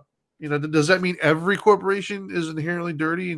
No, I'm sure there's some good ones out there, but there's also an old cliche that I heard growing up that's always stuck with me, and that is you don't make it to those kinds of places without stepping on some people. Like you don't Wow. make it to be that kind of powerful, that kind of rich without squashing some people along the way. It's got to happen. So yeah, so I expect it. Am I okay with it? No, but that's a different conversation. But the only people not okay with it are the people that don't have it. That's all, because you'd or be the okay people if getting you had squished. it. You're fine. Yeah, Maybe. if the squisher doesn't give a shit. The squished always gives a shit. But that's the way it's supposed to be. Yeah. Look, somebody's always got. Look, man, not everybody can win the Super Bowl. Somebody's got to lose it. Well, that's not squishing. That's legitimate competition where somebody lost. But that life is a legitimate competition. Life is a legitimate. That's the problem. I see the point you're making. We don't view this like a competition. And it is. This is a dog-eat-dog world, and some of you just don't want to believe it. Yeah. No, I mean, I see the point. I can't argue against the point you're making. Look, when I was in high school, this was the number that was thrown into my head. So this is what I always kept in my head. So I don't know if it's still true, but it was told to me that 20% of the population was happy with their job choice, their life choices, right? Their occupation, their family. All that. I'm like, I just want to be one of the 20%. Then I just got to be 8 of you. Out of 10 of us, I got to be in that top 2. I don't have to be 1. But I got to be in that top 2 because if I'm not in that top 2, I'm going to be miserable with who I'm with, and miserable in my job, miserable in my life. But that is a fact number. But because we don't want to teach math no more, because math is bad, like everybody's supposed to be, at the same number. No, bro, this is if y'all drove the same car, you wouldn't feel. Oh, you know damn well. Sometimes you like looking over something else and going like, man, I feel better about my situation right now. You know it's true. You don't want to. You don't mean to. It's not doesn't make you a bad person, but you do. Because if you didn't, when there's somebody pulled over on the side of the road, all the cars would pull over and help that person. That's not what happened. The only person that pulls over and helps that person is that white redneck dude takes off his shirt, gets in the mud, and starts helping you fix your car or whatever the hell. That's the only person, if anybody, that pulls over and helps you. Yeah. I think I think part of that is we're in this time now where we care so much about everybody's feelings, right, where we don't want to just be honest about things. Like statistically speaking, you're not going to make it to the NBA or the NFL. Right. Just statistically speaking, it's not going to happen. Right. There's only so many spots available, and the odds are just inherently not in your favor. Right. But yet every kid who comes to us with the dream of being the NFL and the NBA, we kind of have to be like, yeah, pursue that. You can do it. Coach won't. Yeah. Well, because you never know. Right, because there's been plenty. Like Tom Brady was drafted 6th, in the 6th round, and yet he's got 7 rings. So A, you never know, and B, you don't want to crush people's dreams, right? Like, so I get that, but I think we've lost that middle ground where we have to be realistic about things as well. Like, hey, the odds aren't in your favor if you want to go in the NFL or NBA. Like so back in the day, the kids from Fiery Sushi, you'll know them as Carlos and Finesse and all them. I took a little bit of heat from certain individuals within our orbit for me telling them, hey guys, like you're good. That's awesome. And pursue that. However, I could see the handwriting on the wall. And I was like, but get a backup, right? Like add some more skill set to yourself just in case things go south. And Fiery Sushi doesn't exist anymore. And I don't think any of them really are in music either, by the way. Like, and that was my point. And did they do what I told them to? No, not really. And they're struggling. They're struggling in ways that they probably wouldn't have to struggle had they had more realistic things in their lives of saying, hey, this might not pan out for you the way you think it is. Because not like the thing with musicians is, if you want to be a musician, great. If that's where you get your joy and your happiness from, then you'd be happy playing in a house band somewhere, making decent money. But that's what you're doing, right? Like I'm a guitarist at the house band. I make decent money. I'm struggling, but I love what I do, so it's worth it. Great, man. Go do your thing. But the reality is, a lot of people don't think that way. A lot of people who want to be musicians, they want to be the Rihannas and the Super Bowl halftime making millions of dollars. That's, if you're listening to this, man, I feel comfortable in saying that's probably not going to be you, right? And I would be right. Statistically speaking, I'd be right with like 90-something%. Math doesn't exist anymore, Trinity. Yeah. And so that's the problem, is we don't talk about that. Like we're not honest about things, man. Like, yeah, you want to do this? That's awesome. Pursue it, but just understand, like on a, what, like for coaches, well, just because I know football, if your dream is to grow up to be a coach in the NFL, okay, well, just understand there's only 32 of them, right? There's 330 million people in the United States alone, and there's 32 of those jobs. That's it. There's not 33. There's not 30. There's 32. And out of those 32, like 6 of them are already perpetually filled. Like they're not going anywhere. So that number gets even smaller, So in order for you to make it in there, you got to be amazing and you got to be lucky. But we don't talk about that. Like we don't talk about the reality of situations and the fact that that's not a negative thing, right? Like if you play your ass off and you're like an amazing football and you love it and you have fun in high school and everything, but you don't make it to the NFL, it's okay. Like, it doesn't mean you're a failure. It just means you didn't make the cut. It is what it is, but it doesn't erase all the things that you did. Like, it's an all or nothing, bust or fail kind of mentality. And if you don't make it to the NFL, then somehow you're a loser. Like, no, it just didn't work out. But we don't do that anymore. We coddle their dreams. We make them think that they're better. Like American Idol is a perfect example.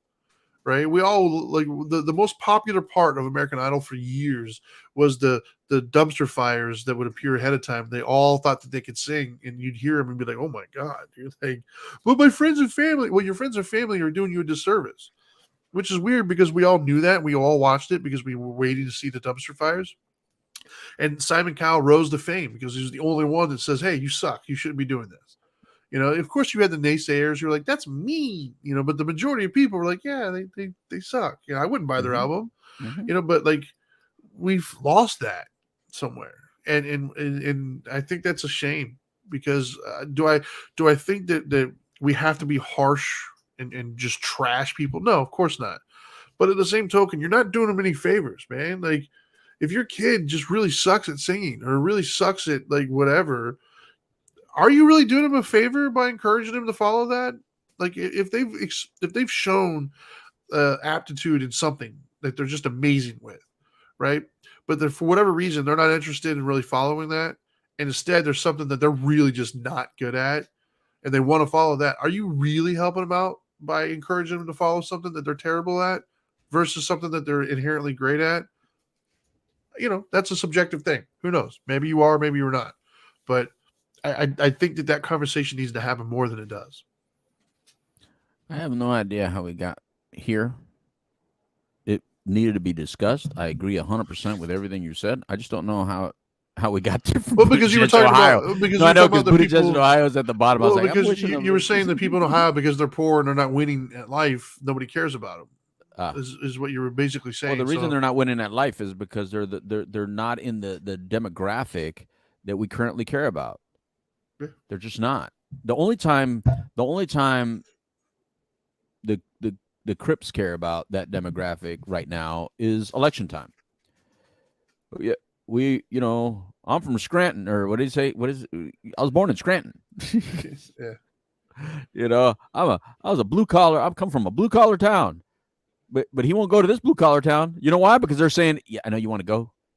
We're not going there yet. That air ain't safe to breathe. Yeah. We're not putting the president of the United States in that town. So everybody that's saying the president needs to go to, oh, hell no, he doesn't.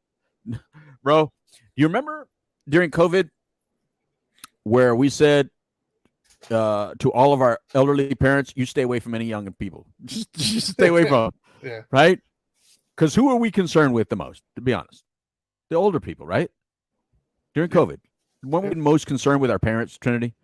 I was not as concerned with me. Even I felt like if I'd get COVID, I'd live, right? Because it looked like the most people that were dying were elderly, right? Yeah. Yeah. So the hell if we should be okay with sending our president of the United States to Ohio right now. Hell no. He's an elderly person that probably should not breathe whatever's flying around in what do they call that? Palestine? They don't call it Palestine. Palestine. Something they like call that. it. I don't know. Yeah. So look, because you say Joe might be watching the show. I think he is. So Joe, don't go. Joe, don't go. Joe should not go to Ohio. Yeah. All right. We should. You sit in your bunker. That's where you're safe and secure. Eat your what is it called? Applesauce, and just relax. Put the pill in it. You know what I mean? Yeah. Don't go to Ohio. I'm one of those. I'm just so against that. I don't think the president of the United States should go to anywhere where the air. First of all, I don't think he should have went to Ukraine. What the hell was that about? What the hell was that? I don't know. How was that? How did Secret Service? By the way, I'm talking to the Secret Service because they may be watching the show too. They may be listening. Secret Service, especially since sometimes we get on them, so they're probably like, all right, you're on the list. Yeah. Secret Service. How the hell are you going to allow our football to go to Ukraine? No. That he should have never been allowed to go. He should have never allowed that to happen. I don't care what kind of photo. I know photo opportunities are important. I know support is important, but that, my friend, was dangerous. We didn't have airplanes in range. We didn't have fighter jets close enough. We don't have our military close enough. You put the president of the United States in a war zone without that kind of protect. That's bullshit. I thought that was a dumb move. I thought that was a real dumb move. And I don't know how the hell something like that ever was allowed to happen, by the way. I don't know. That was scary. So sending Buttigieg to Ohio, yeah. We can send Buttigieg. He's expendable. He's young. He rides a bike every day. He's healthy. You send Buttigieg. You do not send Biden. As a matter of fact, if you want to send Kamala should be put up your residency in Ohio right now. Why is it now? That's what people should be saying. Why isn't even Kamala there? Because they're too busy complaining about her not going to the border. Is this not one of the most insignificant vice presidents we ever had? Oh yeah. I mean, by far, dude. This was supposed to be. This was supposed to be enormous. This was supposed to be. Dan Quayle's right up there with her. Maybe, yeah, maybe. Yeah. But we had hope for this. You had to have hope for this one. This is legendary status. You're in the books regardless of how you do. But the footnote, what are the footnotes going to be? What did you do? An ellipsis, ... That's it. Dude, you won't even be able to watch a clip of things that she said that make sense. No. She has said the most stupidest things ever. So even she doesn't go to Ohio, and she should have been in Ohio. That's exactly who he should have said. He should have said, Kamala, get your ass to Ohio. I bet you this is what happened. Kamala said, no. Yeah. No, I ain't going. Pretty much. Let's send Buttigieg. Send your little boy Buttigieg, who you like so much. You could send him. And Buttigieg's like, I don't want to go to Ohio. It took him how many days? And then as soon as I said, Trump's in Ohio today, right? All right, I'll go. Oh, he probably did a little. Yeah. He was like, they're sending me to Ohio. His husband goes, no, why? That conversation happened. And when he got home, they did the whole spray. Shh. You know how when you used to come home, when COVID was coming, and one of you from the house would leave, and then everybody, when you come home, there was a whole spray process, every item that you brought in. I bet you that's Buttigieg went through a whole process when he came home. Probably. Anyway, what's next, man? Next one here is student debt, and I think there's really not a lot of news here other than the fact that what are you talking about? Nothing's happened other than they're going to look at it. Look, nothing's been decided, right?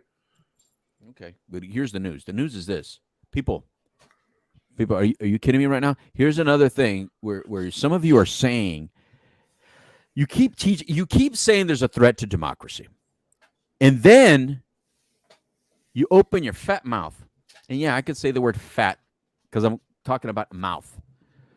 You open up your fat mouth and you teach our children an incorrect lesson saying the Supreme Court is racist, the Supreme Court is run by white supremacists, and the Supreme Court is doing unjustly things. They are doing things that are illegal, and they're what do they call them? Something organization. They call them a right wing something or anyway. They're teaching our kids this about the Supreme Court. That is a threat to democracy. When you teach something incorrect about a level of government, we're supposed to respect all the branches of government. But every time one of the branches don't agree with you, you put it down to the point where you are threatening the way people look and trust in our system. Look, you can't just say everybody's student debt, everybody's student. See, because this is what people are thinking, that it's everybody's student debt. No, it's not. It's federal loans. By the way, I have student loans for my daughters. Those don't qualify. Why? But they don't qualify. So you're picking and choosing whose student debt in the first place should be forgiven. And by the way, some people don't go to school. So it's not like you didn't get anything out of it, because there's value in education, right? So we're not getting the value back. What you're saying is there's no value in the education. No, there's value in that education. You signed the dotted line. You asked for the loan. You went to school. And if you have an issue with how expensive it is, then let's attack the schools and the professors and cut them down a size if that's what you want to do. But you don't go to the government and go, hey, government, I got the value, but I don't know how to use the value, like, because I was partying in school. So I really didn't become what I thought I was going to become out of it, and I didn't get what I wanted out of it. So can you give me my money back? No. What about all the people that didn't go to college that got loans differently, to start their business, or to buy their house, or to buy that car? They were working in a they're a bartender, or they're working in a restaurant as a server, but they needed to get to work, so they got this loan to get their car so they can go to work. Are they getting car loan forgiveness because they worked their ass off? No. So why aren't we talking about them? You know how many people that can't afford the debt that they put themselves in, are in bad situations, but we don't just go forgiving all that debt. No, you want to do something? Here's what we do. I got a solution for this, Trinity. Okay. It's very simple. Just make it zero interest. Don't forgive the debt. Just make it zero interest. You still got to pay it, but it's zero interest. But you got to pay it, but no interest. In other words, you have your entire lifetime to accumulate. So every time we give you a tax refund, because the same people that say, I want my debt forgiveness, they want their tax refund check now. So every time you get your tax refund, we'll take a percentage of that tax refund until we're paid back. That's it. Boom, simple. Don't forgive it. Just make it zero interest and take it from their refunds. The days you don't get a refund, then you can start paying. But if you get a refund, we're not going to take the whole thing. So like if you get $3,000 tax refund, then we'll give you $2,000. We'll keep $1,000. Whatever it is, whatever percentage it is. But what I'm saying is you don't go forgiving it, because the private loans you're not forgiven, the car loans you're not forgiven, the loans for people, to start their businesses you're not forgiven. So it's just an unfair, stupid ploy to get votes. It's just ridiculous. And I can't even believe that people are actually mad about this and trying to compare this to anything else and go, they don't want it. That doesn't teach you anything. Here's the lesson that you got to learn. Don't put yourself in debt unless you know you can afford it.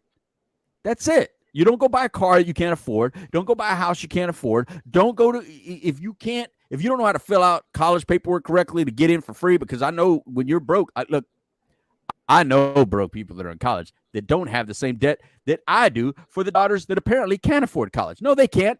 I can. They can't afford college. My daughters can't afford college. I pay for it. Because what they look at is your daddy and mommy's income up until the age of 25, 26 years old or whatever, regardless of your relationship. My kids could be estranged from me and they still looked at my income. Therefore, my daughters didn't qualify for all that free money that existed out there. But my son-in-law, on the other hand, this is why I know this is all bullshit. He got free college. Not because his grades were better than my daughter, because they weren't. Not because his test scores were higher than my daughter's, because they weren't. But because he was more broke and his parents were more broke than my daughter's. So therefore, he got free college. So how, if you really want to help people that are broke, apparently the system already exists because he got it.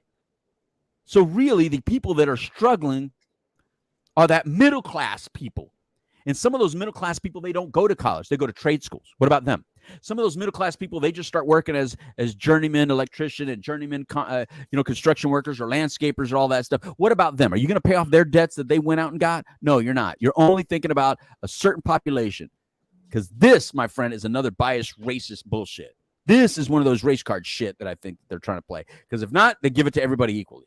Give us all something.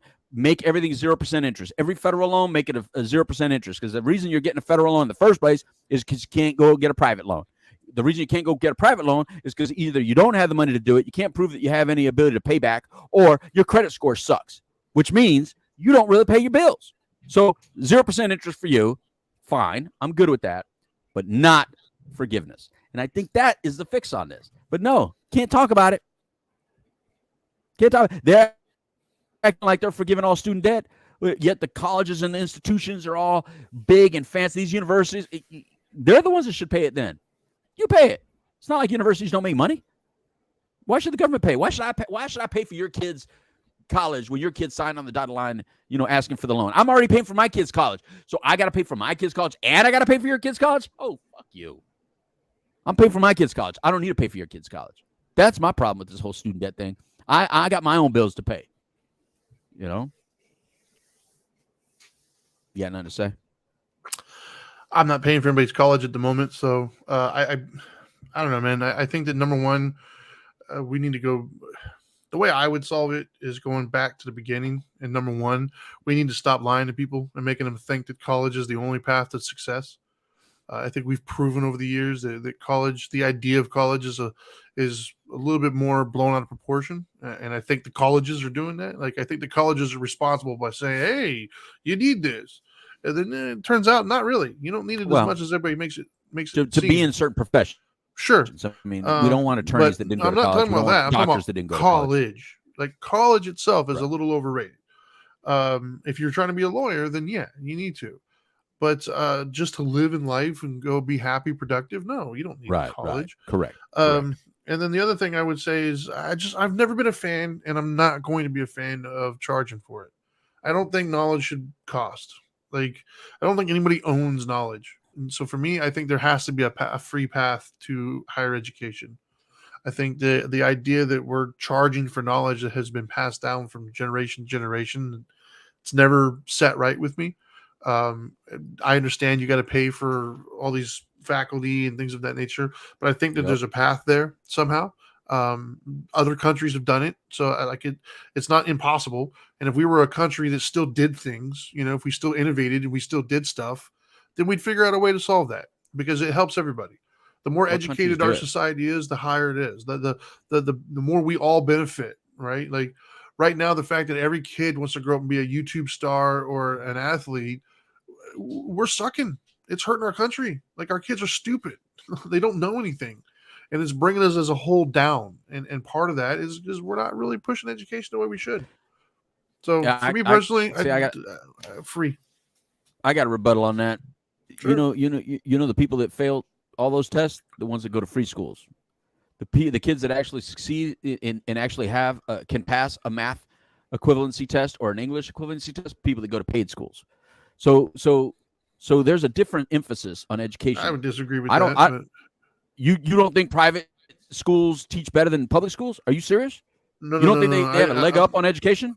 I'm not talking about the quality of the education, but you said the people that That's fail. what I'm talking about. Like, when I go if I go to these Scandinavian countries who have free college, these kids are so much smarter than our kids. We're like lagging behind so many countries in our education. So it's not the cost is not even close to our level. So I can't. No, I'm saying there's other places out there. That's like trying to compare a high school team to a professional team. I mean, you got to compare apples to apples. Stupid, Who are the top powers? I agree with that, but it's because of our public system. It's not because of our higher education system. Our higher education system is some of the best in the world. That's why they come from other countries to go to our higher education system. The part of our educational system that sucks is our free one.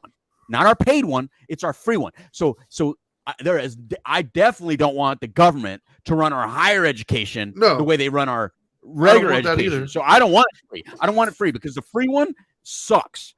The paid one is awesome. The paid one is awesome. But why wouldn't the answer not be make the free one better? People come from all over the world. I'm just saying the free one, the one that's paid for is the best in the world.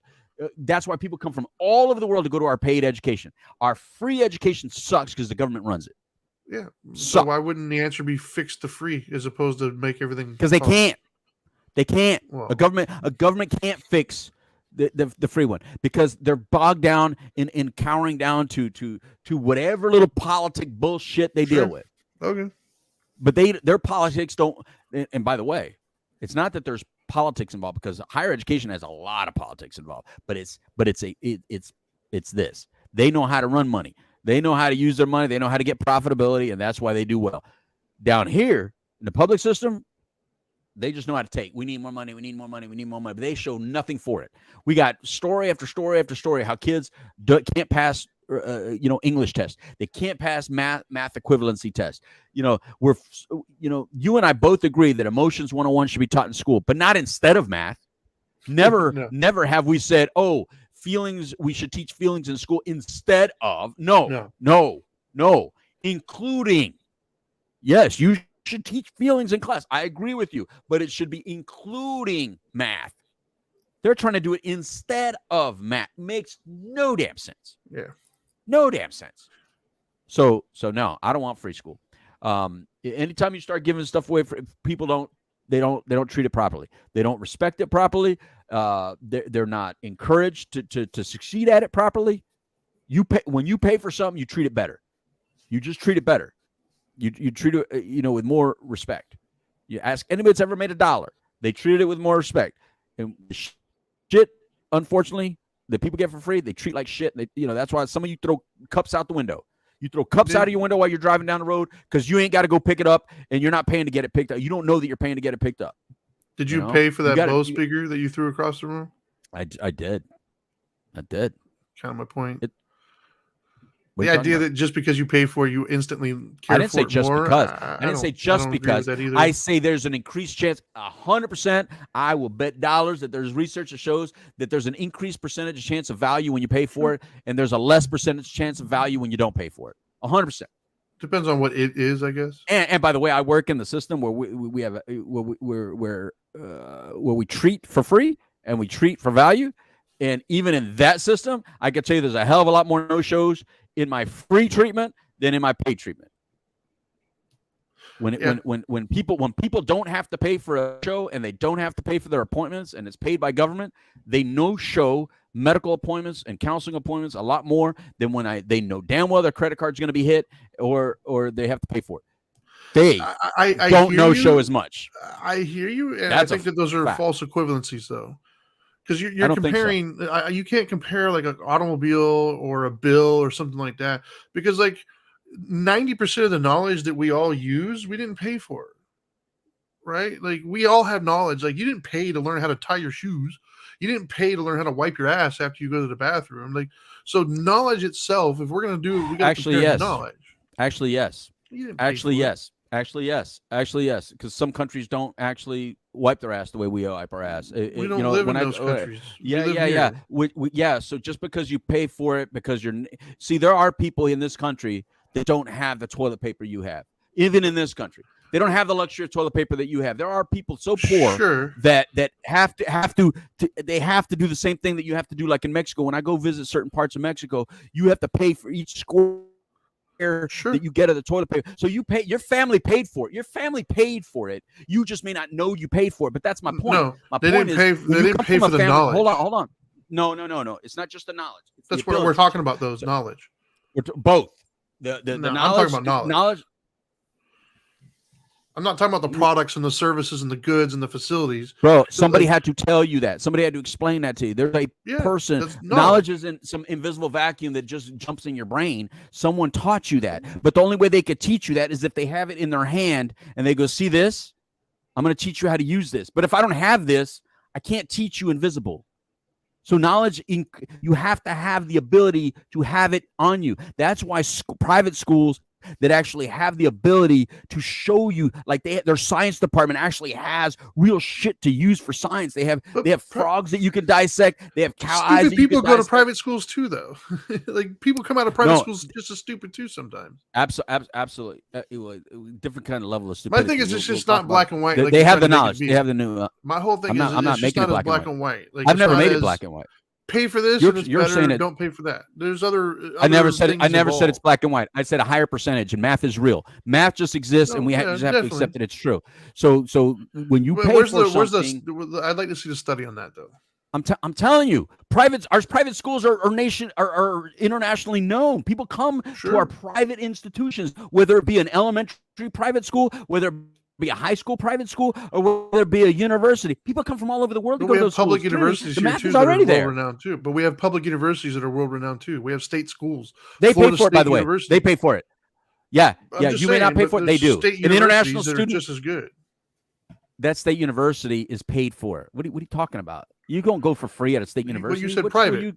You said private school. Meaning you just said, money. But you also just private said money. Your son-in-law has free school. So there are people out there who what I'm saying is it feels good to say, but I'd like to look at the data. Wait, you just said that your son-in-law's getting free school. Wait. No. You gave me your interpretation. Hold on. I want actual study. Well, then we look it up. You don't need a study to know that. Have you ever been to a private school? Have you ever been to a private school? Yeah. Okay. When you went to that private school, did you not see how many international students are at that private school? At a lower level? Not even talking university.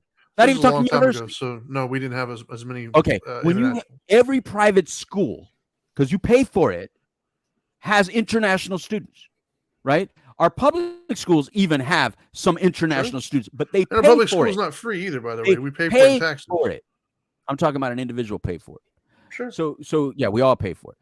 But what I'm saying in our state facility, I don't know why you say state universities. They're not free, by the way. Everybody pays for state universities unless you're broke. Some people do go for free. When international students come to Gainesville, they pay for it.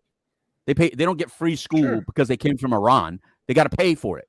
If they come from China and go to our universities, they pay for it. But they do. Some people do go for free. They value the education differently. Because they know. Okay. It just feels anecdotal. Okay, it just feels anecdotal. And I feel it. Well, I understand. That may be your little response. That may make you feel good. That may make you feel good. But everyone out there listening and watching knows that these international students come in and they value our education system a hell of a lot different than our homegrown people that are getting it for free. If that is not a normal everyday knowledge, okay. All right, I'm going to let you sit with that one.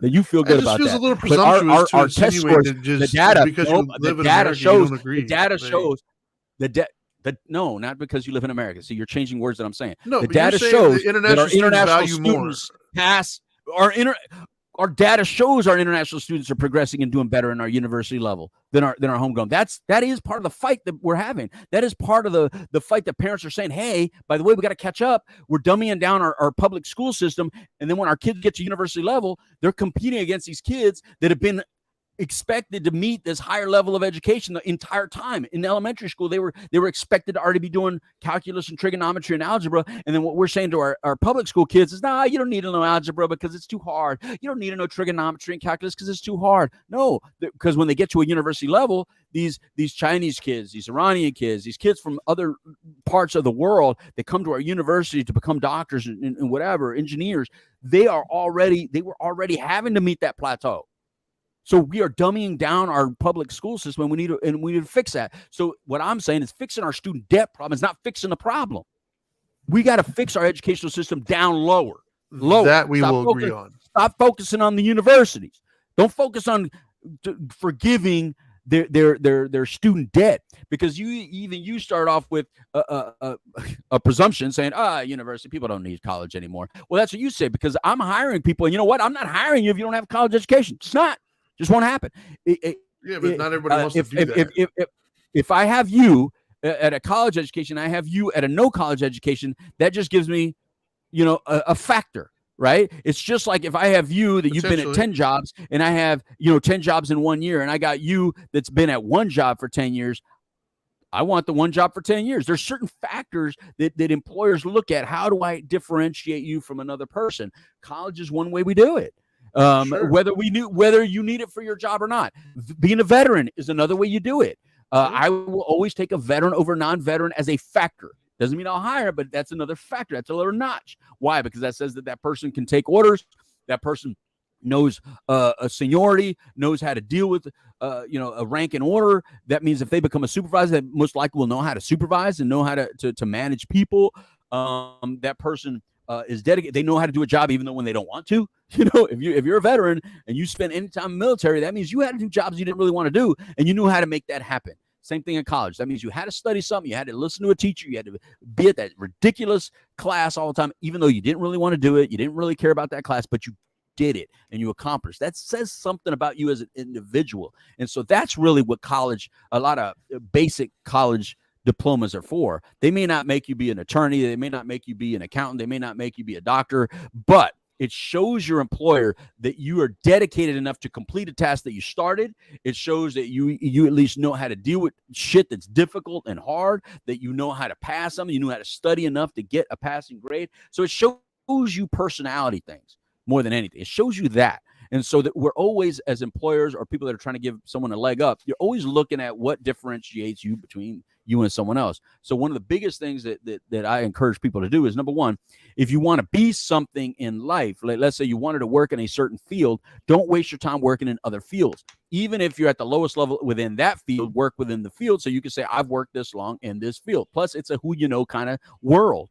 So if you're working in retail, but you want to be in the sports business, well, then you're wasting your time working in retail because you're not getting to know anybody in the sports business. So I don't care what you have to do within the sports business, but work in it somehow, some shape or form. Now, the only time you should work in retail is if that's the kind of industry you eventually want to be in. The only time you should work in restaurants is if in one day that's what industry you want to work in. Stay within the industry of knowledge so that you can move up. That's where I'm saying. And the student debt thing, my issue with it more than anything, it's not a fair thing, and I don't need fairness in the world. So before we go on that thing, but government is trying to somehow equalize something they deem to be unfair. That's the only reason they're even talking about it. So if they can explain how these individuals are somehow made, given maybe how they have been hurt by this, and how it's unfair to them, then that's the point they need to make. But I think that you're going to find that other people can make an equal point saying, well, my child went out, wanted to be a landscaper, couldn't go to college, didn't, school just wasn't for him. So, he started working for a landscaping company. Then he wanted to create his own. So then he bought a lawnmower. He borrowed the money from me to buy his first lawnmower. Then he needed to buy a truck to take it around. So, I co-signed the loan for him to, there's people with that kind of history. Well, if you're going to forgive student debt, you got to think about that person then, because that person's working their ass off to make it. But at least they're doing something that's somehow, hopefully, helping them progress in life. Whereas this other one, what are you saying? That's more valuable? That a person went and got a degree and then goes, it didn't work for me. Or now, let's say it did work for them, and then we still got to pay it? No, I shouldn't have to pay that kid's debt. Matter of fact, I'd rather hire the kid with the lawnmower to help him rather than just a handout. He's not asking for a handout. He's working his ass off. And I don't see anyone else asking for a handout. Saying, pay my loan for me. Pay my loan for me. Hey, there's no group right now that's saying, hey, pay our car loans. Hey, pay our medical bills. I mean, if we're going to pay anything, let's help people with medical bills. If there's anything out there you didn't ask for, it's medical bills. Nobody asked for the medical bill. You asked for the student debt. You didn't ask for medical problems. So let's help the middle class with medical problems. That's some serious coin right there. So I just take issue with the whole premise of trying to buy votes. And that's what this is all about. To me, the student debt thing is all about buying votes. Has nothing to do with helping people financially. And they got value out of it. They got value in the education. So learn to use the value that you learned in that education. If you took your college degree and you still wanted to work at McDonald's, that's on you. What I used to say, that if I had to work at a McDonald's, this is what I'm looking at it. You have to work at a McDonald's to own a McDonald's. So work your ass off, work your way up, and little by little, one of these days when you can apply, after you've been a manager for a while, when you can apply for that ownership of one, you can get one. That's how you get one. Even the people that just want to financially get in can't just get in. So that's what, you know how many millionaires Publix has made because of the stock in Publix that they give you by being a Publix employee? They've made more millionaires in Publix than many institutions out there. That's real math. That's real data. So if you struggle, go work at these institutions that reward their employees at all levels, all the way up. And the only way to be an owner of that entire thing is to have worked your way up that ladder, then go get it. Go get your McDonald's. Go get your Publix. That stuff exists, man. It's organizations like Starbucks that there's no way that you're ever going to own one. You're never going to own a Starbucks. It's not going to happen. They're all corporate owned. Not one of you is ever going to own a Starbucks. Yet all of you woke ass individuals out there protecting Starbucks, but you can never own one. I'd rather go support McDonald's that you can own it, a Chick-fil-A, something like that you can own one. That's what we should be supporting. Yeah, I think we can both agree on our current education system as is sucks. Mm-hmm. And they're only doing this for votes. Like I think those two things we can absolutely agree on. Right. And you can't throw money at the problem. Like anything else. You just can't throw money at the problem. No, I mean, the public education system don't know how to spend the money. Yeah, money used poorly is just as bad as no money. So, dude, they're paralyzed and they're paralyzed in decision making. We threw millions for COVID relief, and they still haven't even spent it. Half of it got in fraud. Freaking, you can't. Oh my God, bro! Anything that you ask the government to own and control, they can't do it as well as private industry can. That's just, look, when you get a capitalist involved, bro, they understand risk and reward. So it's just different headspace. But when you have that safety net, dude, even look, we've all, you know how like you see the people walk across the line, like those people, what are the tightropers? Mm-hmm. I've never tried that in my life, right? Ever. Yet, I've done a ropes course where you walk across that line and holding on to the two things, because I knew I was tethered, I was tied, I had the two things on. I knew I can't fall. At least I felt like I knew, right? I knew even if I fall, I can't fall all the way, right? That's the only reason I tried it. Those are the things. But entrepreneurs and by the way, the universities are getting better by teaching entrepreneurship, which is a very smart move on colleges. Say, if you're going to go to college, go get an entrepreneurship degree. If you're kind of undecided, get that degree. Learn about business and entrepreneurship. That's probably where you want to go with it. But by having a non-safety net, business people and entrepreneurs don't have that safety net. They have to make it work, or else they go into debt. And they care about they're not like other people who they care about their credit score. They actually give a damn about it. There's people out there that just don't care about the credit. It hurt my credit score. So what? It already sucks. Fuck it. So I'm not going to pay my bill. Whereas they care about it because they have to exist on it. And the way they may fail at this business, but the only way they can start up another business next year is if they keep that credit score up, so they can then do it again and try it again. They're always going to keep trying. And so that we need to encourage those individuals a lot more than we're encouraging, people that are just like takers. We should stop encouraging the takers of the world, and just say, give me, just because you should give it to me, because it's unjust. Well, explain to me why it's unjust that you have student debt. How is it unjust that you have debt? I mean, what did the government get out of it that the government should bail you out? Let's say my name is government. Why should I bail you out? Just make the case. Why should I bail you out if you can't pay your debt? No, I shouldn't. Anyway, what's the next topic? Right on. That's the last topic we had, man. Other than you wanted to do the election update, which I only know one name that's in it for sure. Well, two, the Trump and that Haley chick or something. Nikki Haley? The woman that, yeah. There's only two that I know for sure, because I don't think even Biden has said he's going to run. I think he's hinting towards it, but I don't think he's actually said it. That's the update. I mean, who else do they even have, Trinity? Who knows, man? Like Buttigieg has been a failure for them. I bet they wanted Buttigieg, but dude, the only name that I heard that was an heir apparent that I'm not sure if he still is an heir apparent is Gavin Newsom out of California. I mean, he almost got kicked out of his own state, but that's a name that I've heard for years that was like on the track. And he looks good. Got to give that to him. Yeah, I mean, I don't know. He almost got kicked out of California, but he won his little election for the being impeached or whatever. I don't know how happy they are. I mean, his record with California is not the greatest at the moment. He looked great when he was in San Francisco and stuff. And then I'm telling you from a personal standpoint, I used to like him. Before he became the big name, I liked him. He stood for some good stuff. I like what he said. And then I don't know what happened. Him and like 3 or 4 other people that I used to like that were on the blue team, something happened collectively a couple of years ago. I think it was Trump, to be honest with you.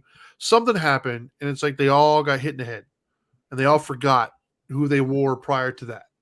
Like, and the names that come into my mind, Gavin Newsom is one of them. Even Cory Booker is one of them. Like, there's a few names. Yeah, I that used to like that guy. years ago. They were Yeah. reasonable, good, solid people that were like, I could see something there. I might not You're agree so with right. everything, but overall, I kind of like what you're putting out. And then something happened, and then they all turned stupid. That They all Trump just derangement bang syndrome. their head, and they're all just dumb. Like the stuff that comes out of their mouth, it's like, dude, Right. I can't even support you on anything anymore. Yeah. And Gavin Newsom's one of those ones that like really kind of veered too far off. I think Cory Booker's been gone. I mean, he jumped the ship years ago now.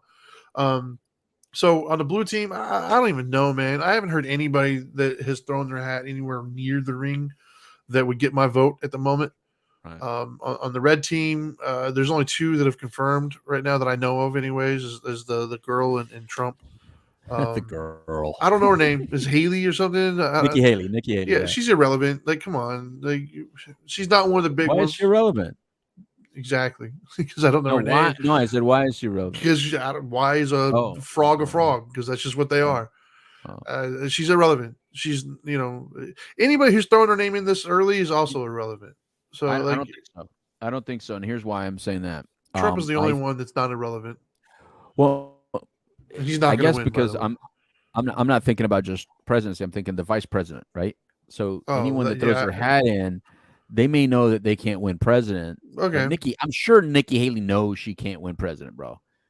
But by going for president and getting a following and showing that she could raise money and showing that she can get some approval, she could be going for the vice president. But nobody comes out and says, "Hey, I'm going to go for vice president this year." Sure. Nobody does that. They all go for presidency. Yeah. I can see that. And then get the call, "Hey, would you like to be my vice president?" Right? That's the way it works, right? I can see that. So I mean, as far as the relevancy, I was irrelevant because I was saying irrelevancy as far as the presidency. Like, she's not going to win. She's going to use her gender. And look, Republicans need to start doing at least some of the Democrat things. Tim Scott is one. He's a good one. You see, I really hope Tim Scott is as good as I felt like he was, because I agree with you. Well, I didn't have any opinion on Gavin Newsom before. I didn't really know him before, so I couldn't. But Cory Booker, I did like, and he really tanked. He got that Trump derangement syndrome. He went nuts. Yeah. So I'm hoping Tim Scott doesn't go crazy like that, because I like him. Yeah. And I can't really say. Here's the way. I can't really say I like DeSantis, but I like that everybody likes DeSantis. And here's what I mean by that. Apparently, when I travel, no matter what state I go to, people all tell me, "I love your governor," everywhere I travel. So that tells me that I may not really fully understand how blessed we are to be here until he hasn't thrown his name in there, right? Here. So no, someone not here looks at our state and looks at how he acts and goes, "Man, our governor doesn't do that. Our governor doesn't do that. Our governor," and that's the only way. So I kind of feel like that kid of a rock star that's like, "What are you talking about? So what? My dad's Mick Jagger. He's just dad to me." Yeah. And then everybody's going, "Dude, your dad's Mick Jagger, bro." You know what I mean? That's how I kind of feel like it is. Like people are looking at us all jealous that we got DeSantis, and then because we have him, we're like, so what? So in saying that, if he's that good, I don't want to lose him as a governor. That's what worries me about him. I don't want to lose him. Yeah, but at the same time, I don't want Trump back either. I think we're past that, right? I mean, like we did it. It's been fun. We had a good time. And we're done. Because I feel like if he comes back and wins, it's all going to be a gotcha moment. I got you back. It seems like Yeah. like a revenge tour. You know, like you can even name the tour the revenge tour. You know what I mean? It's Yeah. like, No, you know, I don't even like the fact that his name is in the running. To be honest with you, like just go away, bro. You've had your moment. Go away. Go right. put your name on another building or something. Yeah, yeah, I agree with that. I think number one, it's dude, it just you drive them nuts too much. Look, Trump, even though you're not a racist, but they can't help but call you one. You're not a lot of the things they say about you, but you drive them so crazy. They are so you're like a disease to them, and you get them so sick and crazy that it takes us years to recover, but not because of you, but because the way they respond to you, the way they think about you. It drives them nuts, man. And that's what I don't want. So it's not that I don't want Trump and some of the things that he did, because I think some of the things he did, I think we were going on a good course, but it's the way that that left side responded to him that I don't want. Yeah, I just don't want that insanity. They're way too crazy. Yeah, So, they took it to a different level. Yeah, it's very weird, and because of Trump, we got Biden. So you make them put somebody up that really shouldn't be there. Yeah. You know what I mean? Because he lied to us, man. I really, really hoped, even though I did not vote for him, but I really hoped that he was going to be the uniter, right? That's what he said. I mean, the unifier. Dude, there's nothing unifying about this president. He can't even unify his own party. This has been the most divisive president ever. And I know that you guys are thinking it was Trump. No, Trump didn't divide you. You broke off from him. You hated him so much that you created the division. He didn't say let's divide. He said America, America, America. You're the one that chose to say, yeah, that's white America, white supremacy America, racist America. No, you guys did that. He didn't say that. So he wasn't the divider. You guys were. And then you put up your president, your candidate that won our presidency, and he is the great divider, man. He continues the same rhetoric, the white supremacy, MAGA this, MAGA. First of all, let's just take the word MAGA, make America great again. There is nothing wrong with that sentence, man. Unless you think again means, back to slavery days, because that's the way you guys all promote it. MAGA means go back to slavery days. No, it doesn't. No, it doesn't. It just means let's just get back to some of the core things that allowed us to be great in the first place. And if you think we were never great, well, then that's on you, man.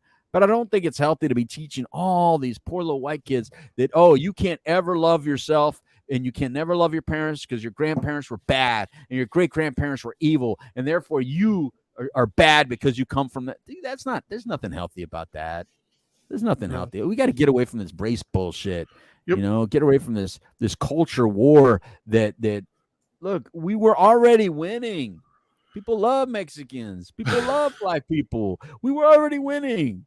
We don't have to rub it in the face and say, you didn't love us. You didn't really love us. Oh, yeah, they did. They loved us, man. So stop. Just stop. They love us. They accept us. We're some of their favorite this and favorite that. They love us. So stop. Just stop. Anyway. That's how I feel about that whole 2024. We shall see who it's going to be. But my guess right now, if I had to make a prediction, and maybe we should just save this prediction. Unfortunately, I think it'll be a DeSantis Tim Scott or DeSantis Nikki Haley right now, the way it stands. But I think a DeSantis Tim Scott ticket is strong as hell. That's a strong ticket. Yeah, probably. I can't see the Crips throwing up anything that can beat that. And my fear of the Crips of where they're at right now is if Biden goes again is because, first of all, I'm shocked that he's still. I hate to say alive. It's just I know how that job is stressful, man. It ages everybody. We all know how young Clinton and Obama came into office and how old they left, right? Yeah. So this dude's still alive and well is freaky. But we all know what happened. Like remember there was a time where Reagan was not president. I mean, he was president, but he wasn't president. He wasn't there. Nancy Reagan was running our country for a while there.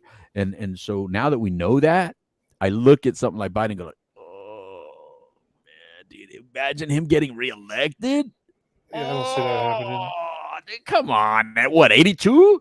At 82? I don't see it happening. I don't see it happening. No, man. Come on, man. Dude, my dad is what, 83 years old? Ain't no freaking way I'm telling my dad, go run. And I love my dad. Ain't no way, bro. I would say, Dad, just sit there, Pop. Just enjoy your life, Pop. have your Corona, watch whatever the hell you want to watch on TV Pop, do whatever the hell you want to do. Say whatever you want to anybody. You got FU age. Some people have FU money. My dad has FU age. FU past 80, you have FU age. You can say FU to anybody. It doesn't matter. Pretty You're much. allowed. And so our president should not have FU age. No. Because everybody say, I'm going to hit that button. I'm going to hit that button. Exactly. Anyway. All right. So that's it, man. I told you we had a lot to talk about. I'm sorry, Trinity. No. It's been a couple weeks. We just had a lot to do. A lot to talk about. Any final words? No, man. I think we've said it all today. It was a big one. It was a 2-hour show today. So, well, there's a lot to say. Anyway, all right, people. So, Monday we got a new Couch Live coming up on Monday, and then Tuesday we'll have a new Dharma Time for you. And with the Couch Live is a show that focuses on addiction and recovery. I am a certified addictions professional. That's why my nickname is the Dope Doctor. And the Dharma Guy is a spiritual advisor and counselor, and that's why we do Dharma Time. Which is a show that focuses on spirituality. And we do that on Tuesdays. So look for those two shows. And then this show, we get a little, we're allowed to express ourselves where we don't have to be the Dope Doctor or the Dharma Guy. We can just be ourselves. And you, my dog making noises over there. You can hate us on this show. You can't hate us on those shows because, we're helping save the lives of people. So you can't really hate us. But on this show, you can go, I hate those guys. Anyway, from all of us here on Dope and Dharma, please make sure to follow us, subscribe, do all that stuff that you need to. Remember, I am at the Dope Doctor. He is at the Dharma Guy. Adios, amigos. Time for a taco. Goodbye.